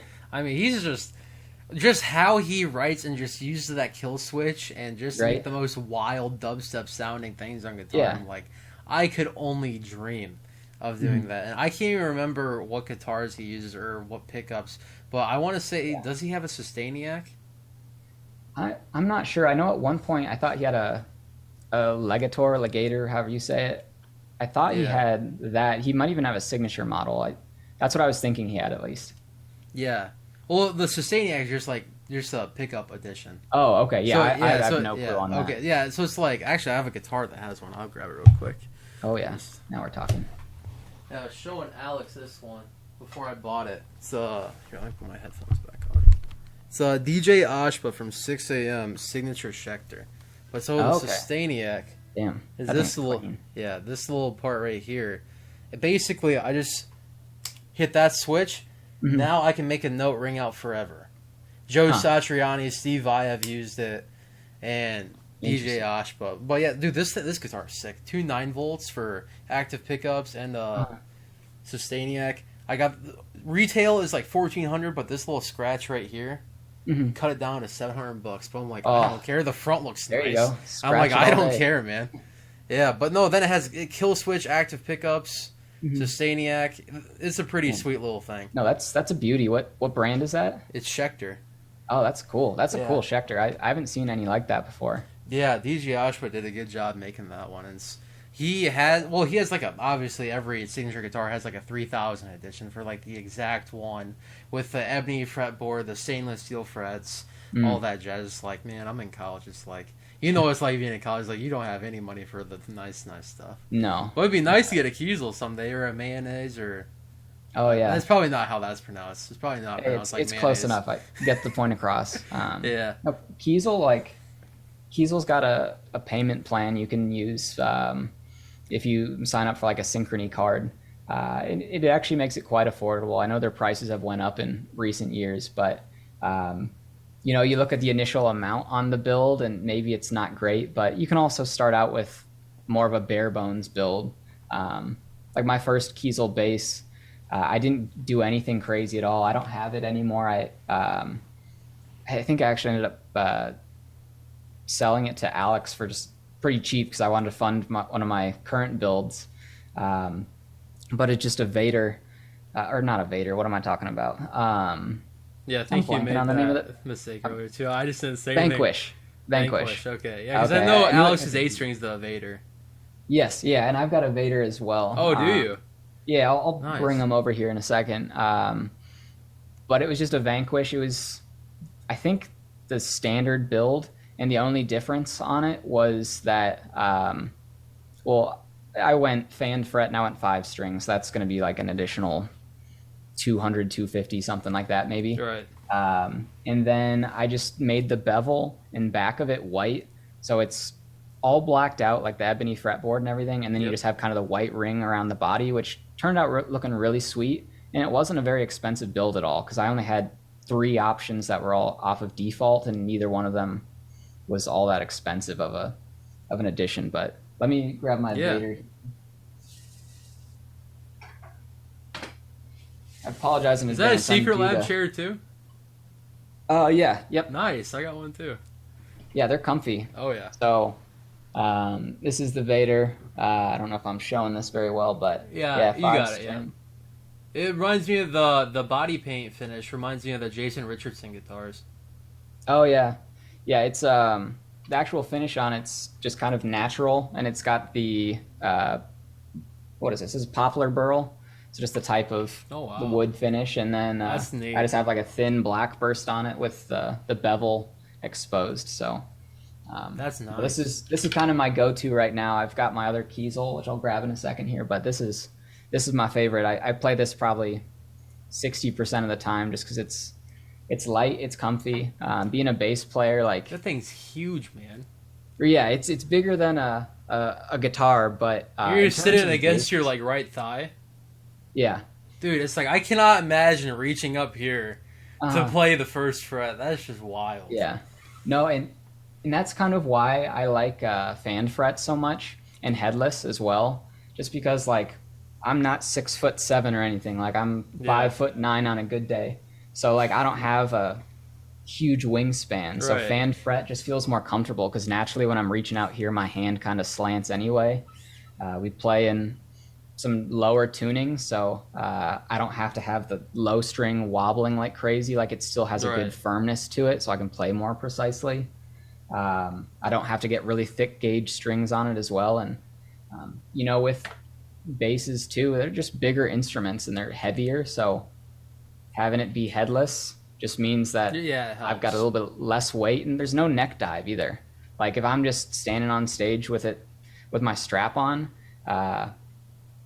a normal bass, I let go of it and the neck's gonna dive down. But I don't have that extra weight, and also I don't have to worry about knocking it out of tune if I accidentally bump into That's true. Alex's elbow or anything like that. So it's a personal preference, but I really don't see myself ever getting away from multi-scale if I can help it. I'll probably get another one with a headstock eventually, just because it's good to have a higher end one with some traditional value to it. But multi-scale, 5-string, 6-string, like that's probably the way for me. Is that the bass you use in the I Always God Once playthrough? Yeah, yep, Nice. that's this one. Yeah, that's a beauty. Yeah. And then this other one I had before it is the Zeus. Alex has a Zeus as well. Just got the teal finish on it and the Buckeye burl. I need to dust this thing. But then it just got a different fretboard and Yeah, that fretboard's really nice. thank you. Yeah, That's it's beautiful. what even Is is that this the one?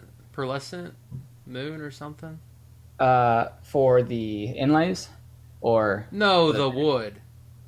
so There's it's a like some Buckeye. crazy woods. Yeah, so they do. They've got some really good ones. This one's Buckeye Burl, and every once in a while, if you follow the Kiesel pages, they'll have a live stream video where you can pick your own top. Like they'll take, I don't know, 5, 6 of like maybe it's a koa, whatever it is, the type of wood, and you can actually call in and be like, hey, I want that one, and so you can pick the exact top wood that you want. And so that's what I did with this one. I got it off of a pick your top session, and I think it was like they've got different grades for it, and I want to say maybe it was a master grade, but in retrospect, I kind of wish I wouldn't have had a color on this one, just because the top itself is so cool that it's easy to lose it with the translucent teal on it. But no, this one is really kind of what did it for Kiesel for me. I liked my Vanquish quite a bit, but that's a bit bigger of a body, and it's got a headstock, so it's a heavier bass. Whereas just the Zeus, the Vader, that's much more up my alley. Yeah. No, that's cool. So is that the one you used in the Plumbus music video? Plumbus, I use the Vanquish, so that's Okay. the blacked out one Gotcha. that Alex has currently. Yeah. I can't remember music videos too well. No. Other than This the one, I Was God Once. yeah, this one I used in the Way She Goes music video where we're Maybe outside. Yeah, that was one. Was that at Westlake? So no, it's actually right near my house in North Liberty. There's kind of a little marina area where Really? there's kind of a quarry just slightly tucked in. I drive to the end of my street, and it was about maybe a 5-minute walk, and then there's just kind of a really cool beach area, and that's where we shot the whole music video. Nice. Yeah, I was just assuming Westlake because that was like the closest thing to where I'm from that would remind me of that little spot. Well, that's awesome. No, I bet getting Chris's set out there sucked though. it did, but moving drums always sucks. I don't think Yeah. there's a way to get around that Yeah. really, unless, yeah, I don't know of a good way to get around that, but it wasn't terrible.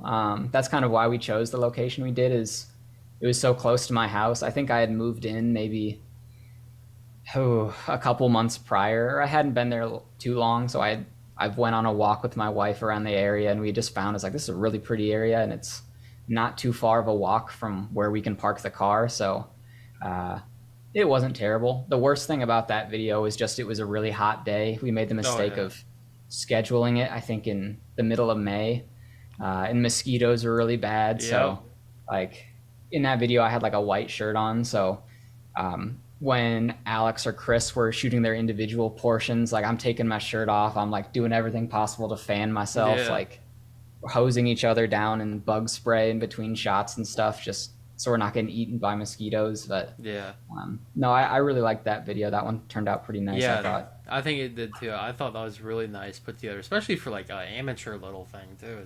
It's nothing professionally shot, but it's like on an amateur level thing, that was great. Like, you guys are really nice with that one. Yeah, for each of our videos, we've used Joe Gibbs, and he does a really nice work, and he's very affordable too.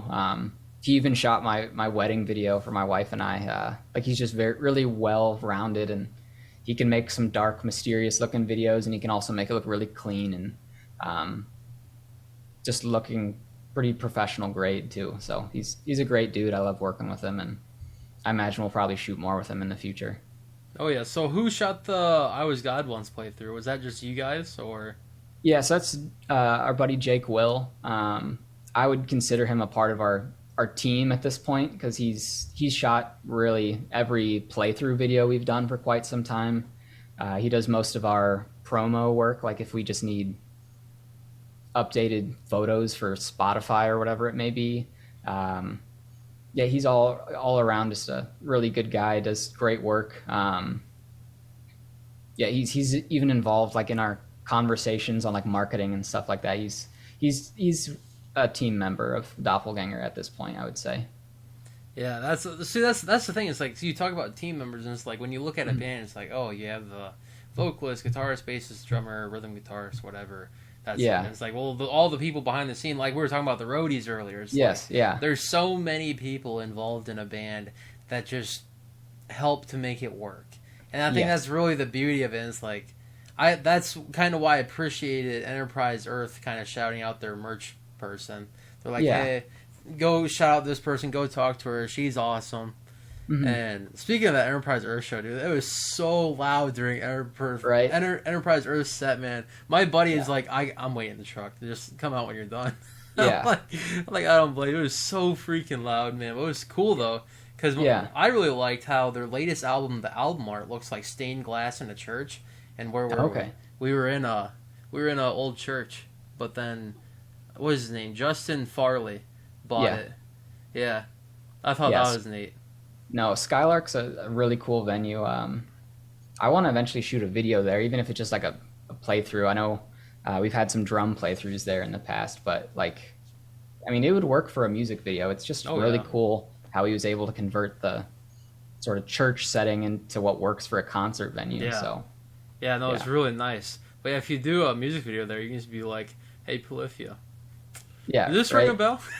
Yeah, no. Like If for Go, Polyphia yeah. wouldn't have done that video in the church a number of years ago, we probably would have by now. But when we were talking about ideas for Granted, our most recent music video, we had thrown out like, well, what are our options for venue spaces and stuff? And Skylark came up, and I was like, but the church setting has been done by an instrumental band very recently. Yeah. Like, it's going to seem like a direct copy or imitation if we right. do that. So like, let's explore some other stuff. There's got to be some low-hanging fruit that hasn't been done a million times. So Yeah. So speaking of For Granted, how did you guys get Aaron Matz on the track? yeah, again, kind of like Charles, it wasn't too hard to get a hold of him. We reached out because we knew we wanted to do a song with a vocalist.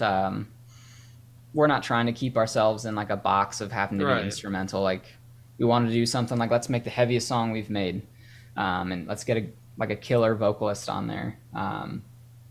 And so we just talked about some options, and Aaron came up, so reached out to him. I think we had about the front half of the song written at that point, and so we just sent it over like, hey, would love to have you on a track.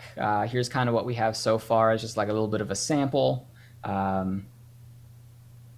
Here's kind of what we were thinking. And then, so he was like, oh yeah, I'll do it for sure. And he threw out some of kind of what he thought could be cool for the song and some inspirations as to what he imagined it might sound like. So we took some of those ideas into account, and we just made the rest of the song off of, well, we had kind of our own ideas for Right. it, but I'm blanking on the exact bands that he may have mentioned. But we just finished the rest of the song, and we sent it over to him as we went, and he liked it. He hopped on board and just knocked it out of the park with his vocals. So Yeah. yeah, it was a pleasure to work with him, especially someone that is willing to be in the music video too. Really easy to work with because, there's logistical things that have to be sorted out with all of Right. that. And having someone that it's like, all right, so what type of backdrop do you want me to shoot this in? Like, what settings does your videographer need? Like, just someone who's willing to work through all that monotony is really cool. So yeah, he did a killer job too. I was really happy with what he threw on there. Yeah, I really think he fit you guys very well as a vocalist. I was Thanks. telling Alex, I'm like, if you guys did an album together, I'd be like, I think it'd be pretty simple. That's asking a lot out of both of you guys. It's like, Yes. then you Yeah, have I to don't- collaborate a lot more, and it's like, it's like doing a project with someone. then it's like asking to be roommates with that person for like Yes. a year or two. Yeah. It's like that can really make or break a relationship with someone. So Right. it's like obviously I'm not telling you guys what to do. It'd be cool if you guys had Yeah. more songs down the road with Aaron Matz. Yeah. But I think another vocalist would be cool was Sleepwaker's Hunter Courtright. I think he's very Sleepwaker. Oh yeah. yeah.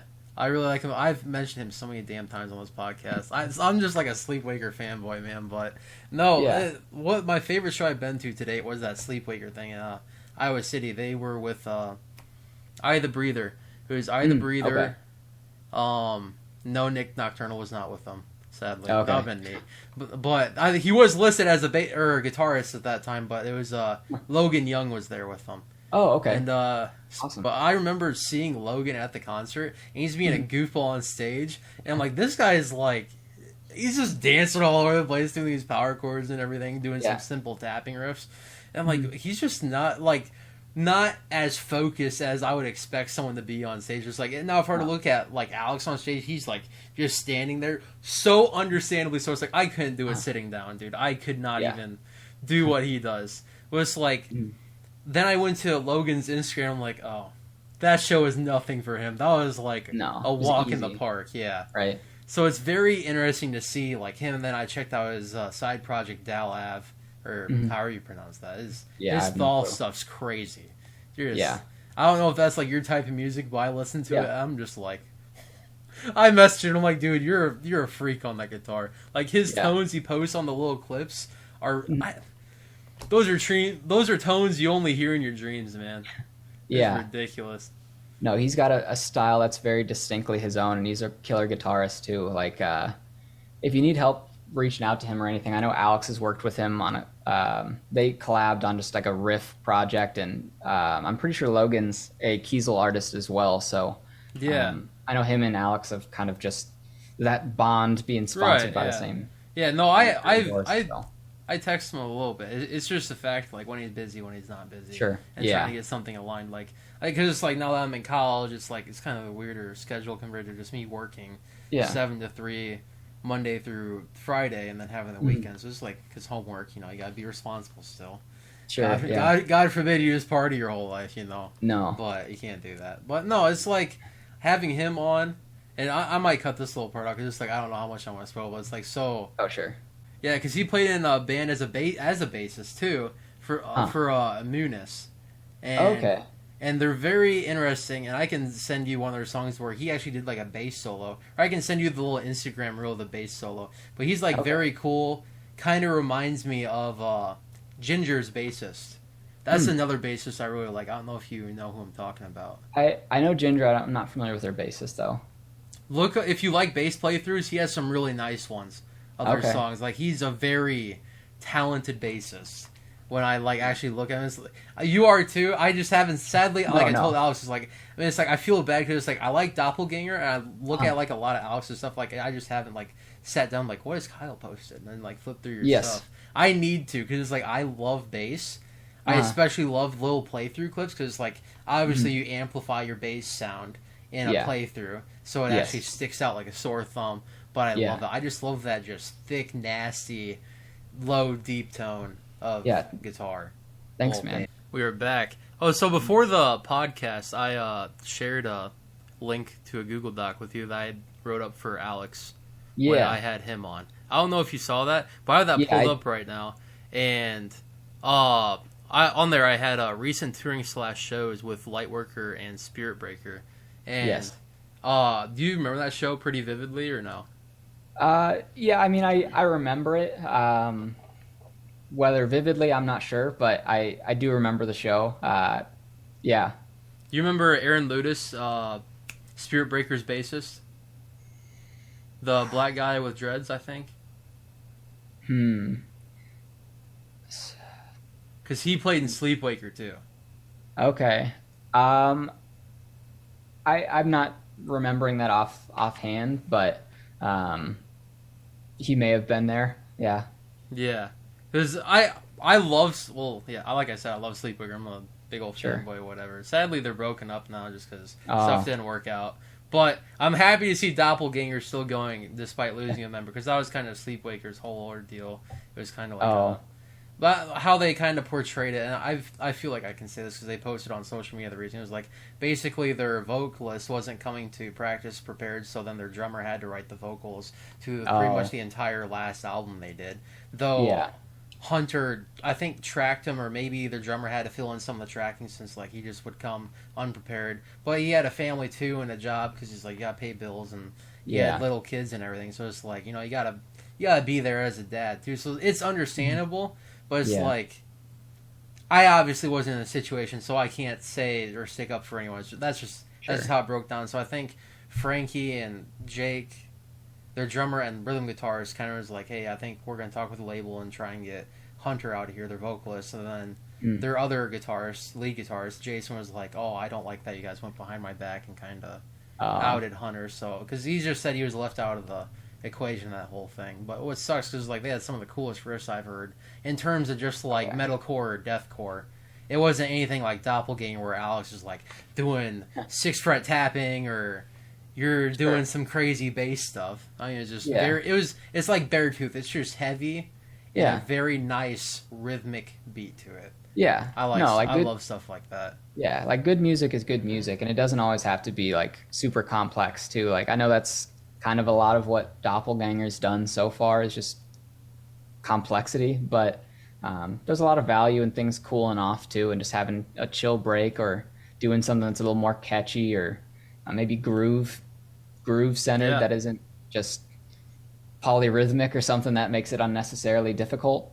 So yeah, like I haven't listened to them a ton, but the way you're describing it, I mean, it sounds pretty cool. I heard them. Yeah. Well, there's song. I would say if you were to check out any song, I can link this after too. Okay. It's called Candlemaker. But like what I like about a song is like if they have a cool little intro vocals thing to a breakdown. So like with Empty Grave's new song Witch Hunt, they had the wait. What if we do a breakdown like din arrow, that little Rage Against the Machine type deal. Then they cut right into it. And here's the little Easter egg on that whole thing. So Ben, their guitarist, did that vocal little thing. He's like, hey, what if we do this? And first take saying that, they recorded it, and it fit the metronome track perfectly. So they included it, and that's why they included it in the hilarious. track. Yeah, like it just worked perfectly for them, which is neat to see stuff fall into your lap. Like they're like, oh, we can do this. But referring back to Candlemaker now, their little vocal intro before the breakdown was Frankie went back to one of his high school peers who was in choir and said, hey, can you sing in a nice high-pitched voice, this little light of mine, I'm going to make it shine. So it's this very high reverb, this little light of mine. And then after the first measure or two, then it cuts into some just deep drop G lo-fi guitar, just doing binary. Oh my god, it's freaking sick. Yeah, it's a pretty sick breakdown.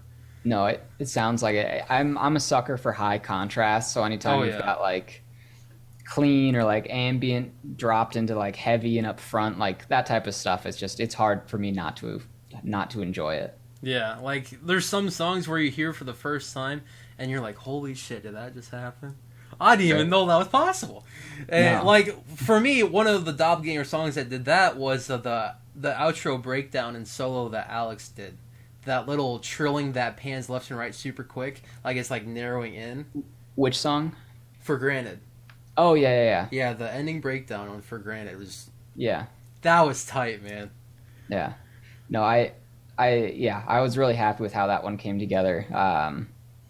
That's one that if we ever had a demo, you'd hear how it was a little different because you have the initial ending breakdown take, and it was conceptually it was all there, but I think some of the ambient notes that were ringing out, I don't remember exactly how Alex recorded those. He had just some filters and effects that was going on to it and just making a sound, and it worked.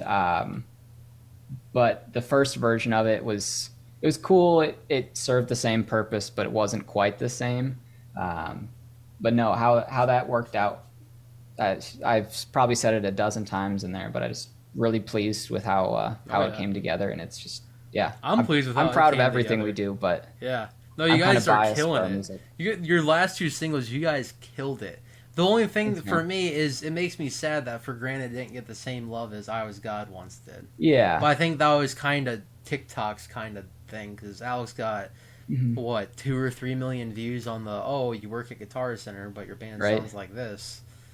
Yeah, and who knows, it might still, like, if we were to look at the initial analytics to I Was God Once when we dropped it, it probably wasn't anything impressive. It was just whenever Alex made that TikTok that really got a lot of traction, I Was God Once became pretty big. So, it's always possible. Some idea will come up, we'll make a silly video with For Granted in the background, and it'll get the same thing. But, they can't all be our biggest songs. Right. Because, that's just never going to happen unless you're, I don't know what, Pharrell Williams. But even then, he still has, some stuff that's just more underground with his name. It's like, I didn't know that was him. But, no, what I was telling Alex, though, is last semester in the spring at Iowa State, my buddy, I post on Snapchat a lot, just a little phone audio guitar clips. I like playing guitar for people, even though, I mess up quite a bit. But I still get the enjoyment of just, hey, look, I learned this. It's just something simple like Beartooth. You know what I mean? It's just easy sliding power chords or just, just hardcore stuff. But this guy was like, hey, can you play intervals? Or it was either intervals or varials. And I'm like, no, I actually can't. I'm sorry. He's like, well, just listen to the song. I'm like, okay. So I listened to it. I'm like, well, if you like progressive instrumental metal, check out the band Doppelganger. He's like, Doppelganger? I'm like, well, kind of personally. I've been talking to Alex for a couple of years now, just that's awesome. over Messenger. And he's like, no way. He was acting like you guys are on the no, not acting, but just he looked at you guys like you were on the same level as intervals, varials. Awesome. And so I'm like, I told Alex that. So it's someone from Iowa State that I'm friends with was like, oh yeah, I know Doppelganger. And I was telling, like I said to Alex, episode 3, it's coming from the Quad Cities. It's I'm going to talk to people about this band because I think they're doing something really cool. But when I meet someone who's like, I actually do know, I'm like, no, hold on. How? Yeah. How do you know about them? No, it's cool, man. Yeah. No, that's awesome. And it's a trip for me every time, too, that we get, any little bit of notoriety because, Alex and I think we're the type that we're not really doing this we're not doing this to get big or anything. We've been playing together for over a decade now at this point. And we're doing it because we enjoy what we're writing. And, there's incentives. I won't act like I'm Mother Teresa or something over here. And it's nice getting paid for stuff and getting recognized for the hard work. But ultimately, we're doing it because we enjoy it. And it's rewarding having something at the end of the day that I made this piece of music, even if nobody else likes it. I made this and I see a lot of value in this song. So anytime that, we get Bandcamp orders or something from Singapore or something, and it's no way, I'm kind of fangirling at the analytics every time I look at it. Yeah. So yeah, it's surreal that I'm happy anyone likes us. If we're playing a show to 3 people, those 3 people they mean everything to me. So the fact that our audience is growing, or anyone that likes us, I'm appreciative of them. Yeah. So kind of on that mindset, I remember my senior yearbook quote was I'll always be playing music, whether it be for 100,000 people or 1 person. Oh, awesome. And I think that's a very positive mindset to have, because it's and this kind of goes along Mick Mars from Motley Crue's mindset, and it was the End documentary, and it was a mix of interviewing and showing the last concert. It was a 2-hour documentary. But Mick Mars, he was asked, did you ever feel cheated out of not getting a Grammy? Because it's their Dr. Feelgood album was second place for getting a Grammy. I think it was either Mariah Carey or Whitney Houston that beat them out. And he's like, no, I don't need a Grammy to know my music is good. When I go on the stage, I see all those fucking people out there jumping up and down, hooting and hollering. I know my music's good. And that's a good mindset to have, man. It's awards are nice, but then again, referring back to what we talked about earlier, I'm making all kinds of full circles today. It's the dopamine effect you get from Facebook. It's it's an award, it's a like button, whatever. Yeah, right. And it's just be appreciative for what you do have, what you do get. And I feel that's where some people kind of get lost. But I think I think how you're doing it, I don't know. Like I said, I don't know what Alex is doing beyond Guitar Center now, because he moved away from there, which I'm kind of sad about, because when I go get strings, I'm like, hey, Alex. Oh, yeah. Just whatever. But you move on, you find better opportunities, and obviously you have to take and make stuff work, pay bills, all this stuff. But I think how you're doing it specifically, just because I know you have another job, whatever, I think you're not making your passion your real job, because once you kind of make your passion a 40-hour-a-week type deal, work just kills it. Work mode and fun mode don't mix well. It's like a bad mixed drink. Yeah, it's really easy to suck the enjoyment out of something when it becomes your day job or your obligation, really. So, yeah, I enjoy it, and I think kind of selfishly, like, the music or my contribution in our music is like, I'm not doing this for everybody else. I'm doing this because I like it. Like, if other people like it, awesome, cool. I'm glad we share that, but I'm doing this for me, and I'm gonna make the stuff that I think sounds interesting. So, yeah. Do you get your family to go out to your shows, or Alex's family? I don't think I asked him that question. So, kind of the opposite, actually, because my family lives in the Quad Cities, so we play a lot of shows down there, and both my mom and dad are pretty supportive, very much supportive, to the point that, like, I had to ask my mom and dad, like, like, I know you're coming from work, like, don't come to this show, like, it's gonna be metal, you don't like it, like, I appreciate the support, but stay home, like, don't come to this. So every once in a while they'll turn out despite my best wishes, but there was a period of time where they were coming to quite a few of them, so well, it feels good that at least your parents support what you're doing. That's huge. That's really huge.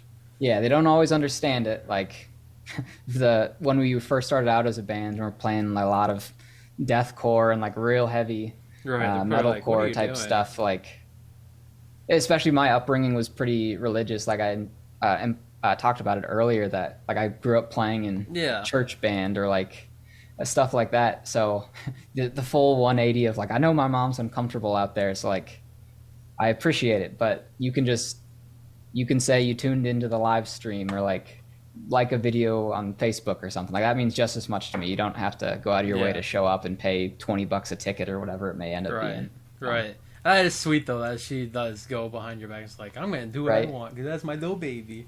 You know, it's not, because you said you're the youngest?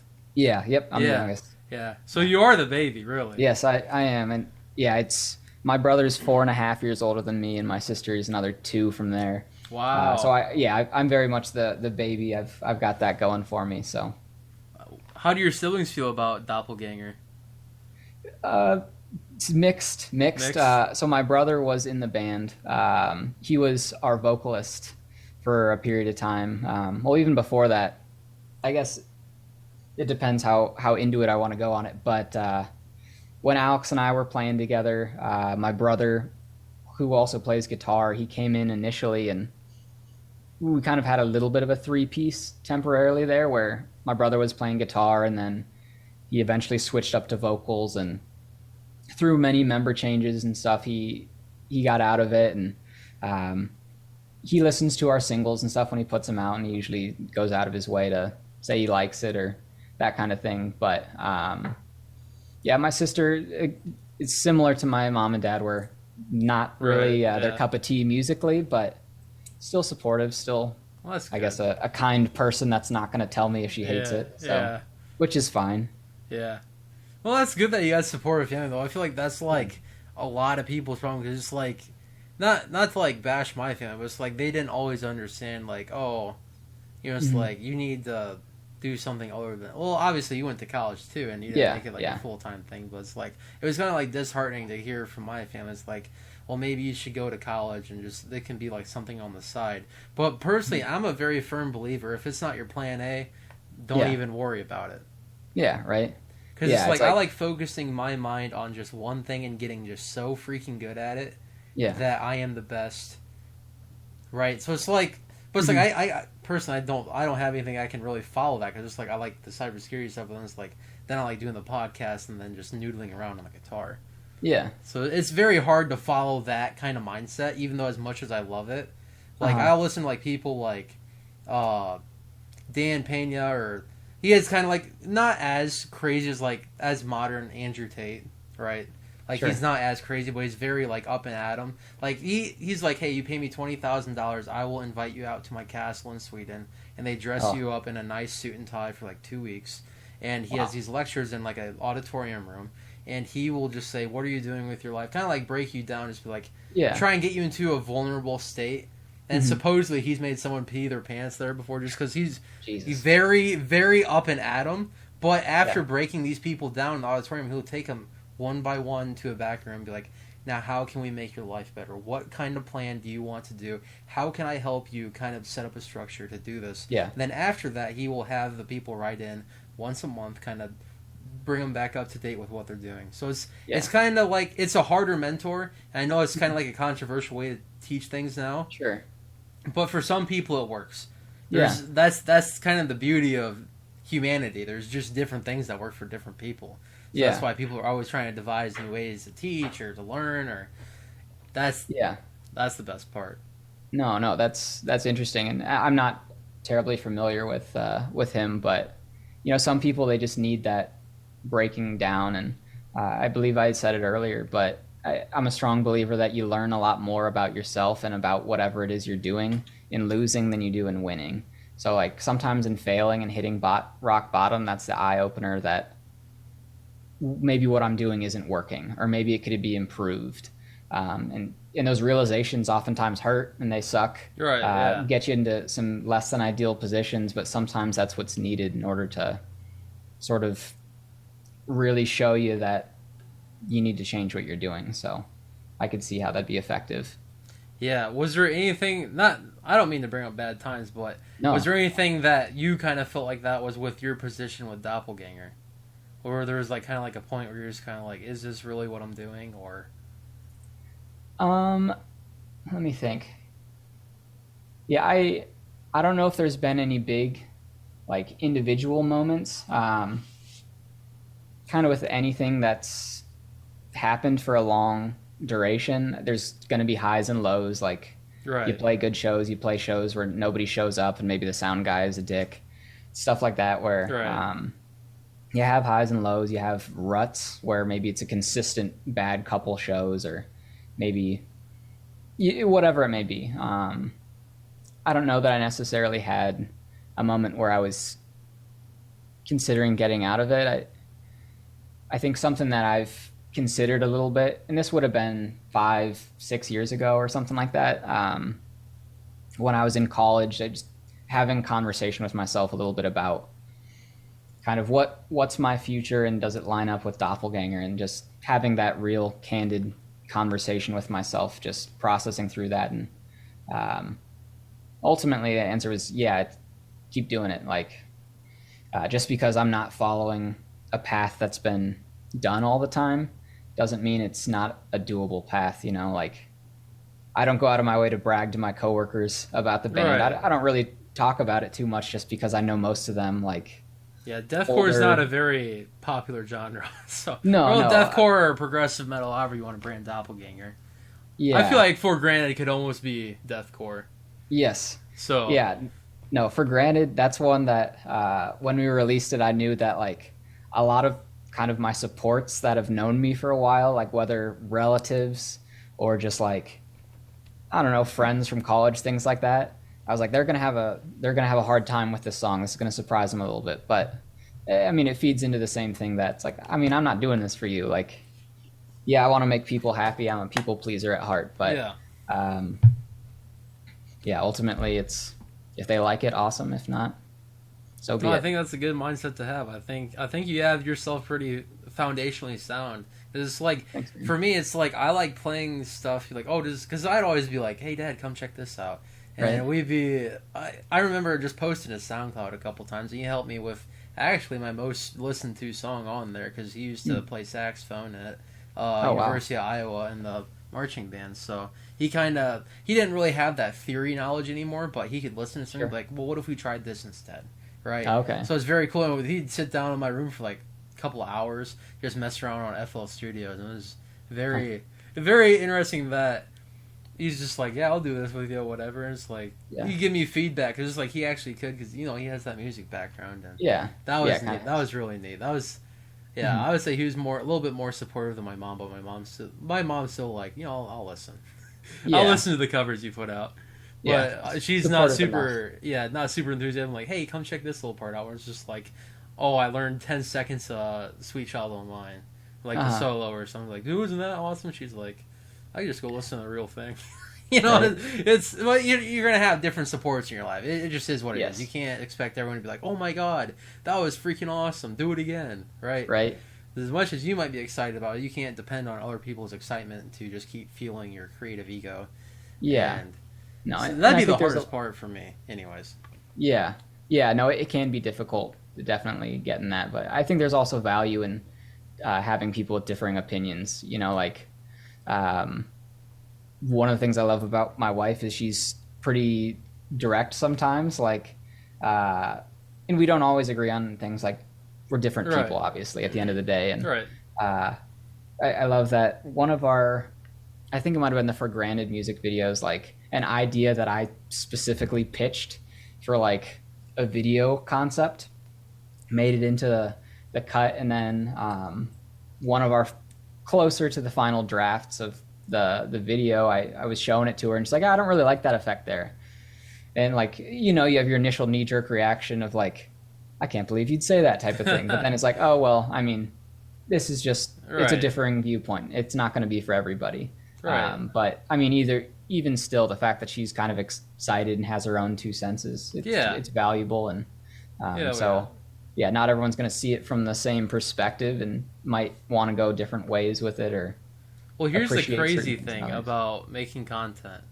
Yeah, And right? it's very interesting you say that. Well, even your wife, I think it's awesome your wife is as like devoted into it like as you are, and she Yeah. bring her 2 cents. I think that's awesome. It's so much better than having someone who doesn't care, right? Yes. Like, like I think I listened to Bill Burr, his little podcast. He talks about how he goes into the editing booth with his wife, and they'll like go through editing like scenes together, and I think that's awesome. Well, his wife's an actor too, and it's cool. I don't know if your wife does any music, but it's cool to have someone there to kind of help and support you, because obviously it's like you're not the do all say all, but it's just kind of nice to be like, hey, I'm just as invested as you are, and it's like a little sidekick. Right. It's like Batman's Robin.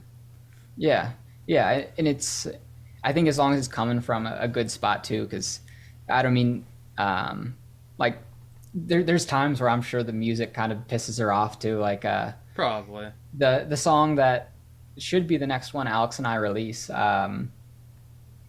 When I was figuring out the bass part for it, I do a bit more slap bass on this track, and I haven't done a whole lot of slap. Like, I do some hybrid picking where I'm doing some of those elements, but I don't have any like full slap riffs, whereas I do in this track.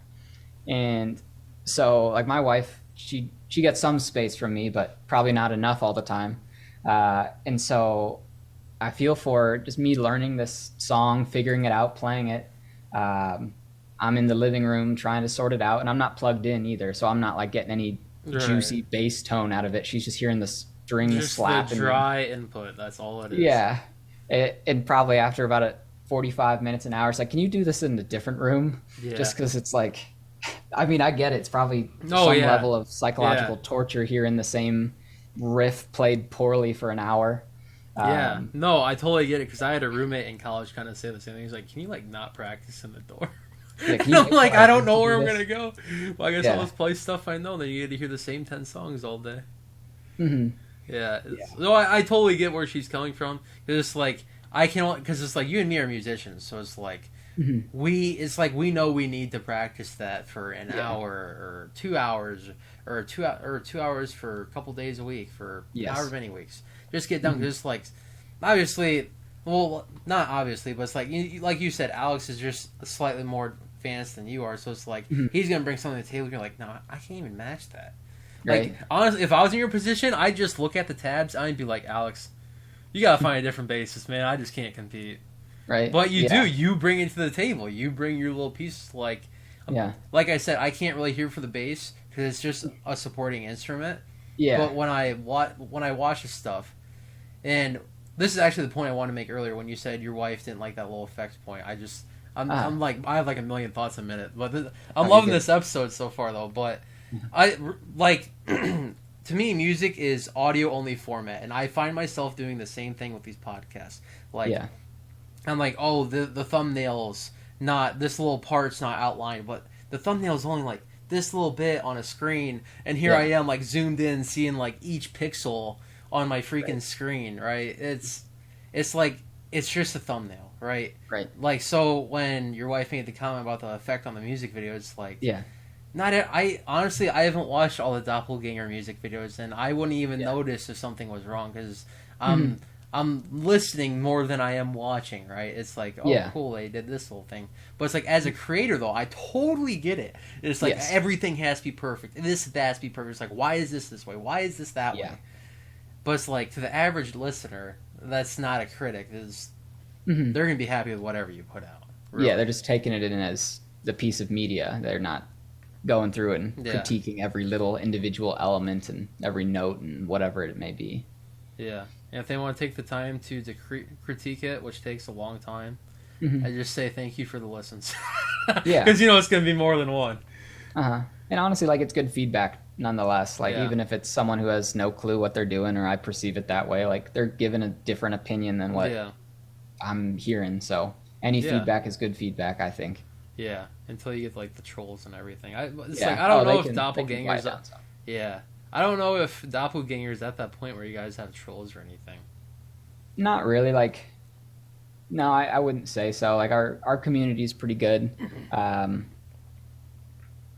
Yeah, I can't say we really have. We've got a pretty good audience. Yeah. So at what point do you want to take Doppelganger to? Because now that's just you and Alex. What's kind of your guys' plan? Because when I was talking to him, he's like, "Oh, well, me and Kyle might just do more like online stuff and just Yeah. kind of do single by single type deal," which I think is nice because it's like some bands will release out some singles and then they're like, "Oh, hey, well, here's 7 more songs on an album," so then you already have the 3 singles. Yeah, So it's like when they drop an album, you have 10 songs, but it's like 3 of them are already singles, and it's like you're only getting 7 new songs. So it's like I just prefer like the single by single yeah, type deal. yeah. So, if I had to guess, we'll probably keep doing singles. We're not trying to limit our options too much. Like, we're at a place now where we're kind of open to experimenting. We've been experimenting. I don't mean to make it sound like we're just now trying new things. No, but, right.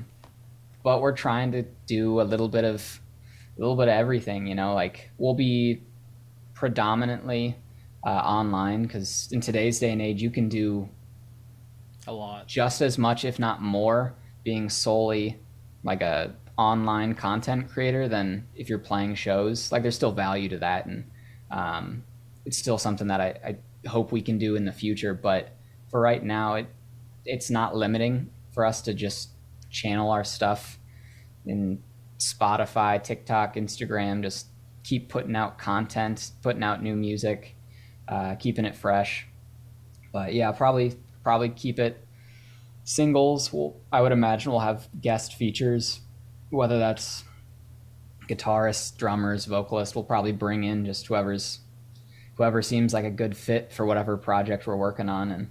And yeah, I think kind of the theme of what Alex and I have been talking about for the future is just, you know, if it sounds good, we're going to keep it Doppelganger. It's not going to be like we're doing a full 180 in our Right. sound or anything. Like, it's still going to be all the elements that our fan base likes and enjoys, but we're not trying to stay in a specific area. Like, we might do a spot that it's got some hip hop elements. Like, maybe we'll go somewhere we'll go even heavier than what we did with Aaron Matz. Like, it's really hard to say, but I would guess we're probably just going to collaborate more and keep pushing out content.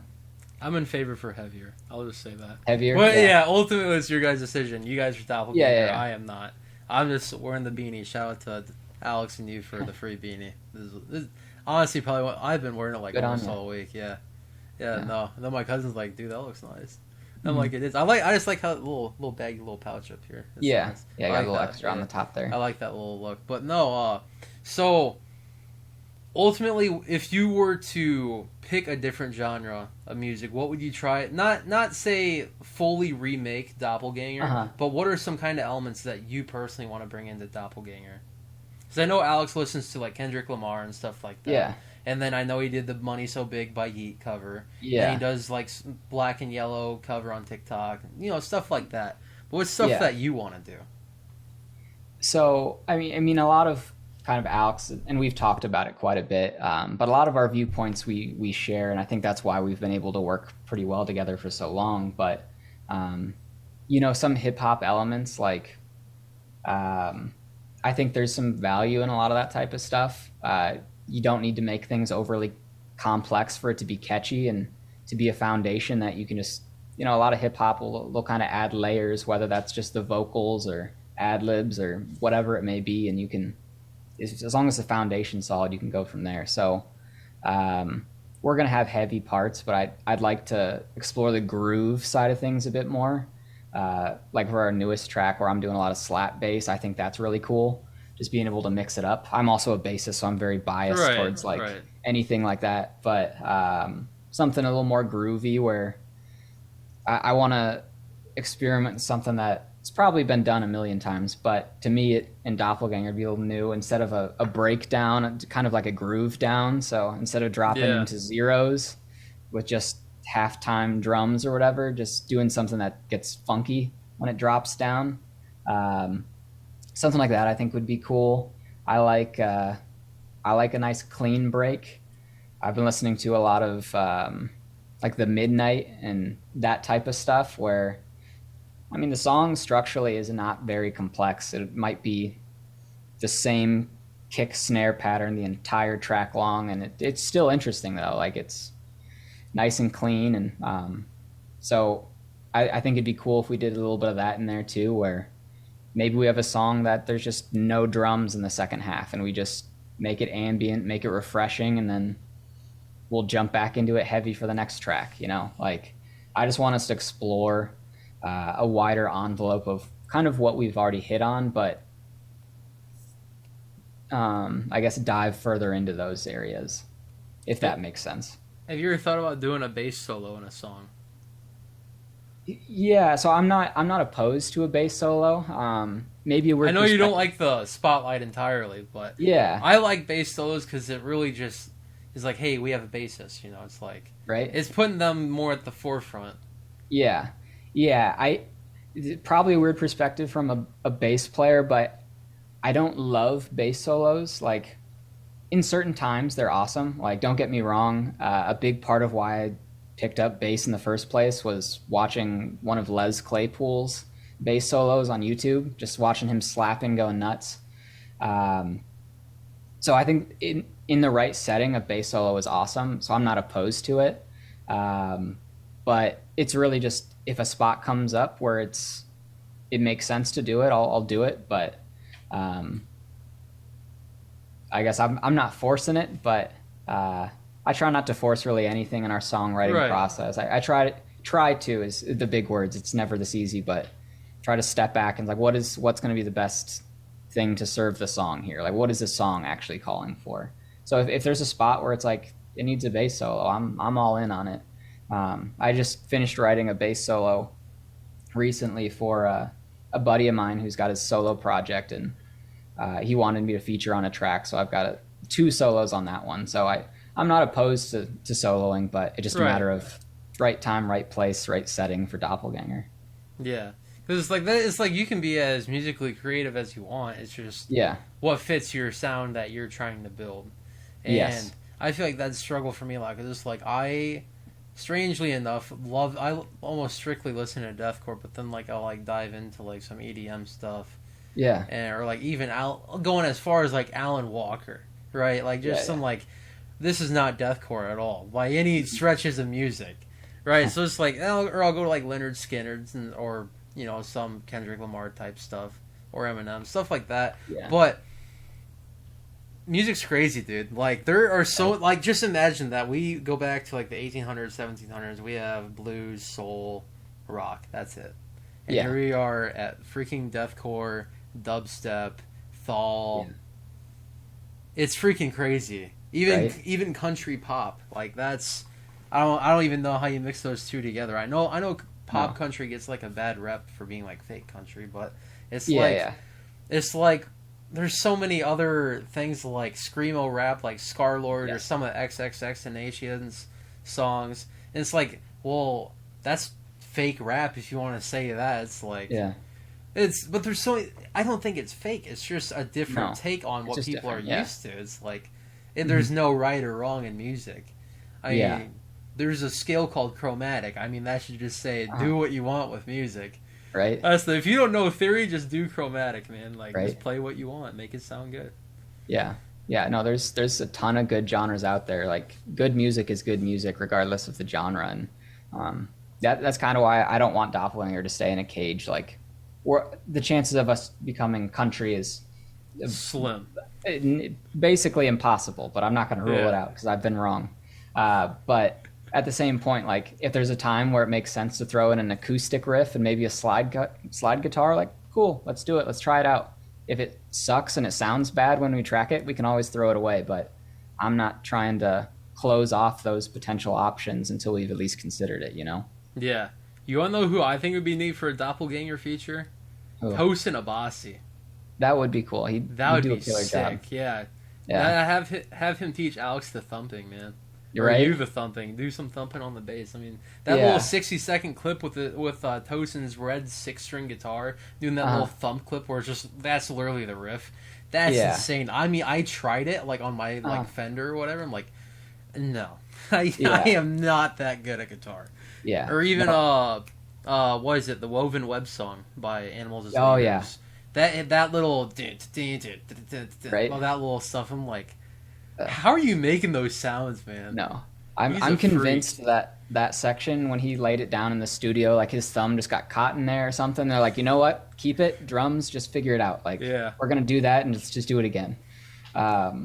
But no, like Tosin would be a killer one. I know he's got his own guitar company at this point. Yeah, so yeah. Availability The wise, bossy I one. don't know how realistic it'd be, but he'd be a dope one to have on there.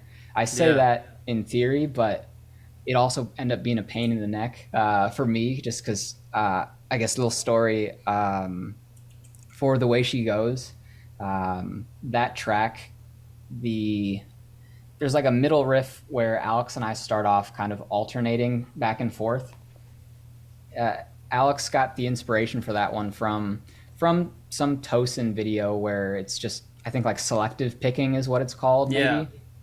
And I had the hardest time figuring that riff out on bass because Alex figured out a new technique, which if it's unique to Alex, it usually means I'm like another season behind him to figuring it out. Yeah. So then I'm like, all right, like I guess I'll just play it time after time after time until my hand figures it out. But so Tosin would probably throw some things in there that make it especially challenging, but he'd do a Yeah. good job. He's an amazing guitarist. Oh no, he absolutely is. But then it's like you're right. Looking at the bass side of things, it's like this is like you were saying. It's like it's a little difficult trying to look at Alex's stuff. And it's like he's only getting more intricate with what he's doing. He's not slowing down. He's not. He's like that train is continuously accelerating. You're like, Alex, can we like dial it down just here, just to Right. make it easy for me? But it's like it Yeah. challenges you as a musician, which is nice. Yeah. But then it's Which is like. good, yeah. It's like it takes a lot of time to devote. And it's like I can only imagine like some things get frustrating. Like even when I'm trying to learn a riff, like I was like last night I was trying to learn some I Prevail. I think it was Body Bag I Prevail. Oh, sure. Yeah, and that took me like 40 minutes to try and get that up to speed, like that Yeah. little main riff. And that's honestly just E flat and then drop your E string.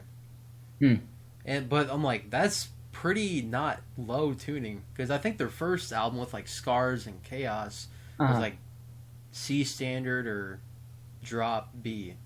Oh, okay. So they went to like drop D flat from like drop B, which is only like a step up, I think. But Yeah. it's still interesting to see the bands like change tuning. So I know Doppelganger's mostly like drop G or E A E A D G B E for I Was God Yeah. Once. It's like I remember Alex was like, "Hey, if you share I Was God Once the playthrough thing or the song, Yeah. I'll give you the tabs for I Was God Once." So I'm like, "I'll do it." And I tried it for like a week. I couldn't even get the first riff, man. I'm like, "There's no way." Yeah. He's just Yeah. wild. The key with a lot of Alex's writing is don't go the main riffs because those are usually your more flashy ones. Like try out the verse first because those might be a little more forgiving. Not always, but yeah, like I look at all the tabs. I haven't attempted 90% of what he's trying to play because I couldn't for Right, numerous reasons. But yeah, if you're approaching any of them, I would start with maybe a bridge or something that's not melody driven. It might be a little more user friendly. Yeah, I guess. little friendlier on the brain and hands because Yeah. I don't know what he does to be that good, but he's Dedicated. he is dedicated. And honestly, it is just practice. I talk to him, or I talk about him like some godly figure, but really, it's just practice at the end of the Yeah. day. That knows his theory and knows his craft. Uh-huh. It's like people could look at me playing guitar that don't know anything about guitar. They're like, "Oh, how do you get so good?" It's like I didn't take lessons. I played Rocksmith and I watched YouTube videos and UltimateGuitar.com. That's all it is. People are like, "Oh, I could never do that." It's like, buddy, it only goes up from here. I'm pretty much at like stage 3 out of 10 on guitar. Like I would say, because like I would say in terms of complexity, if Tosin's a 10, I would say Alex is like a 7 or an 8. Yeah, he writes some pretty tricky stuff from time to time. Yeah. Yeah. He's nuts. Yeah, to your point, it'd be nice if there was just like a secret sauce or a secret trick for like how'd you get so good. It's like you just got to sleep a little less or something, whatever it may be. Right. It seems like the route there is you just got to practice a lot. Yeah, just like with anything or like martial arts or it's like it's literally if you're not gonna put the time in, you're not gonna get anything. Yeah, it's like. Yeah. But the beauty is, it's like you don't need to do it for 10 hours in a row. Just like 30 minutes a day is like the best way to do it. No, and there's ways to kind of, I consider it cheating, but it's really not. Like ways to make it so that the practicing isn't as dreadful. You know, like it's one thing to sit there with just the guitar for an hour, but sometimes it's useful too. Like something I like to do is if I've got a part where I've got it memorized, but maybe like I'm just a little sloppy if it's something I'm revisiting, or maybe it's a part that I've got it up to maybe 75% speed, but I can't play it cleanly at 100%. Like I'll just bring my guitar up while I'm watching TV and I'll just kind of play through the notes to just get that muscle memory down, and I'll just practice it. And you know, I'm not too worried about making it sound perfect. I'm just getting more comfortable playing right. it. I mean, that's valuable time practicing. Even if I'm not paying 100% attention to it, I'm still getting some work in, you know? Yeah. And if you're doing the slap stuff, your wife's probably like, can you like... not turning up the TV real slyly. Looking over at you, shooting you that mean look. You're like, come on, I'm just trying to get good. Yeah, it's crazy how this TV just is louder every time I look up. Yeah, so... I guess coming back to you a little bit, do you have any endorsements?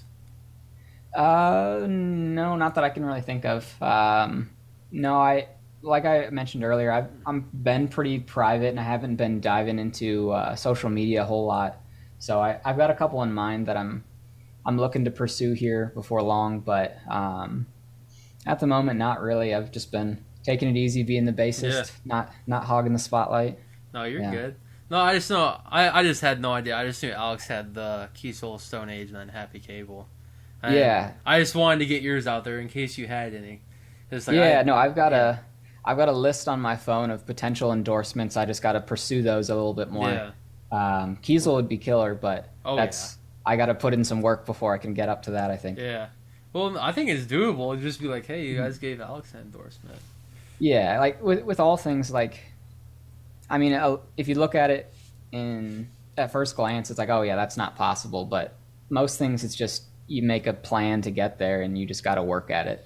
Right. So, like this list on my phone, like I've got options, and they're doable. I just got to put in that work for however long it's going to take to get there. So yeah, that'd be awesome if you could get endorsed by Kiesel, and then because I know they gave Alex 2 guitars to build for free.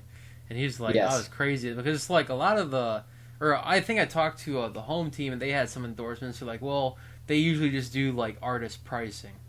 And then I told them like, oh, well, Alex got the 2 free guitars from Kiesel. And they're like, what? Yeah. Like, how did he get that? You know, like, which is cool to hear because it's like, oh, well, good for Alex, man. Because, you know, if he's getting... Because it's like, I like rooting for people from my hometown. Like, you and Alex, I think, just freaking killing it. And then I really liked the Zealots when they were still a band. Yeah, Now I yeah, know they were the good. the 42s, but Micah's freaking popular now. I mean, Yeah, he's been popping off for a while now. I think since like 2019.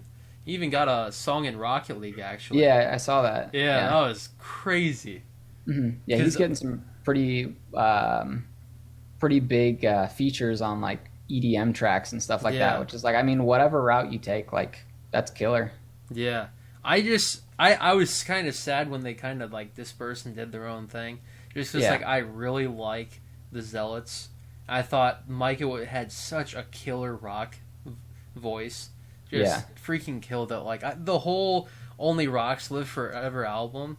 I love it. I still have that CD. I'm a CD guy, man. Just I'm a huge audiophile. So it's right. like eventually when I get my own place, I want to get like a receiver that has like I don't know over 100 CD slots. It's like I love CDs just for that. Just however many extra kilobits of audio quality. Right. It still means a lot to me because I'm like, oh, now I can hear the bass better, or I can hear the kick drum and how it hits the pad better. It's just little stuff like that, man. It's Yeah. weird. It's so weird that normal people are like, just listen to the thing on Spotify or YouTube. Yeah. No, there's something different about having like the full packaging and everything of a CD too. I think it's Yeah. nice and yeah. Or I can see seeing that. the album art, or for like Sentinel's thing, like one of the inside of their case is like a huge thank you thing, and like everyone wrote like 2 paragraphs thank you to this person for. Oh geez. Yeah. It was really cool, and it was crazy because the person who was most talkative on Sentinels was Dave, their drummer, and it happened to be his birthday at that concert. So I'm like, oh hey, by the way, happy birthday! And Okay. I don't know if I mentioned this earlier, but I'm trying to get Sentinels on the podcast too. Yeah, that'd be a killer one. They would be, dude. They're freaking intense on the guitars Right. and drums, just everything. But do you know why they didn't have a vocalist at Skylark? No, I'm not sure on that one. I'm not sure either. But my coworker, he's like not very like into like he calls it the Cookie Monster vocals or whatever, and I'm like, that's a good way to put it. Yeah. And so he was like, Effective. yeah, he's like Sentinels are like awesome. Like he loves Sentinels.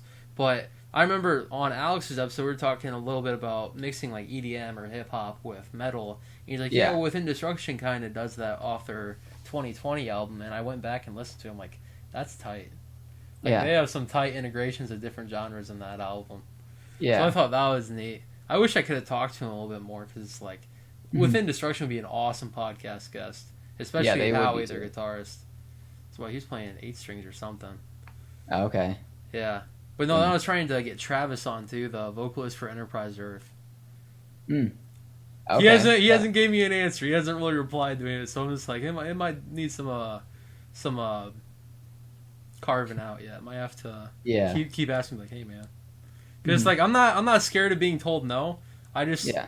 want an answer, right? So it's like Yeah. sometimes you gotta bug people a little bit, but Yeah. Yeah. And that's kind of the business side of it is some people are going to say no, some people are going to be not Right. now. So you just got to keep shooting out those requests. And yeah, as you build your network, some of those original no's might become yeses in the future. So yeah.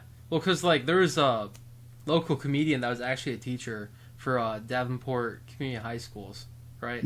So and he was. Thank God he was a speech teacher. He was awesome. He was such an awesome teacher because he'd have people laughing every single class. Just he was funny. He knew how to be funny. And so it Right. really just made the speech class. Everyone in high school, everyone hates speech. It's like going into there, it's like get me out of here, man. We got 30 more minutes. What's gonna seem like an hour? But no, it's having someone in like that. I'm like, hey man, if you want to be on the podcast, you can. But he's like, oh, sorry, I don't do local podcasts. I'm like, okay, that's understandable. But he's like, I like what you're doing though.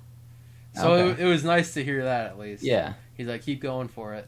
'Cause it's like, he's a entertainer too. So he's like, I had you in my class. I really like seeing that. It's just like, not that I'm his kid, but it's like, he saw me in the growing up phase, and it's like, Yeah. now I'm doing something similar to him. So he's like, oh, that's cool. Yeah. But No, yeah, I get that. did you have anyone in your high school that was like, go for it, Kyle? Just like a huge supporter. Yeah. I mean, definitely did. Like I had quite a few musically, like my initial piano teacher that taught me when I was real young.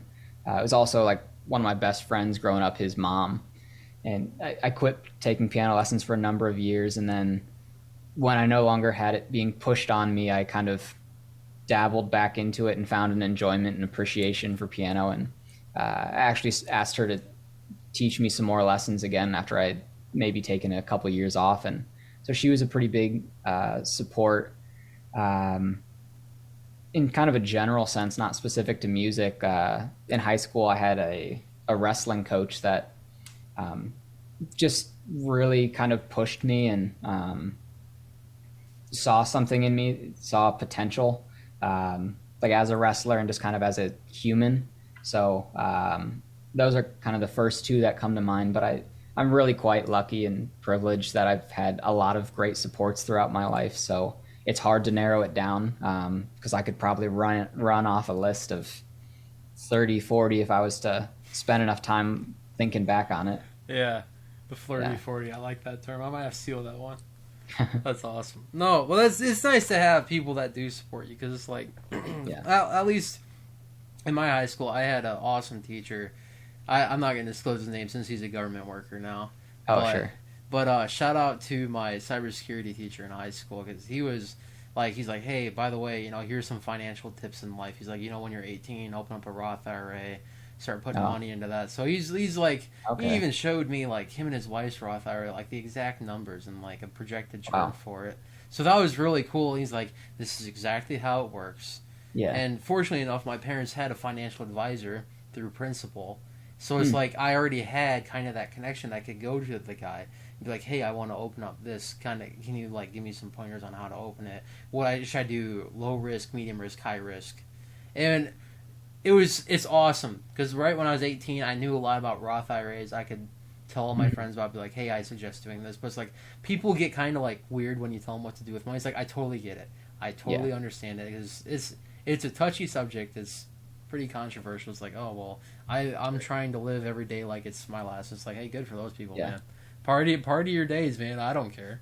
Yeah. But it's so nice knowing that people want to share financial tips. Like, oh, here's what a Roth IRA is exactly. Because like, by the time you graduate, you know what a 401k the term is. But it's like, well, what exactly is it? What's company matching up to X%, right? Mm-hmm. And I wish schools kind of like did more like that. But I'm very fortunate though that I had my teacher. He was actually, I think he used to be an owner of an insurance agency, so he kind of had that financial background. So it was awesome that he was just like, hey, just kind of do this, and it's nice though to have different supporters for stuff. Yeah, I don't know if you have definitely anything like that. Mm-hmm. Yeah, but I think we're running on 3 hours. I'm not trying to like keep you here all day. It's I feel like I have you running hostage here. But no, is there anything you wanted to end on? Like one last topic you want to talk about? I think one I did with Alex was a dream tour lineup, including Doppelganger. Sure. And I'll give you two sweet twists. Any genre, that's your first sweet twist.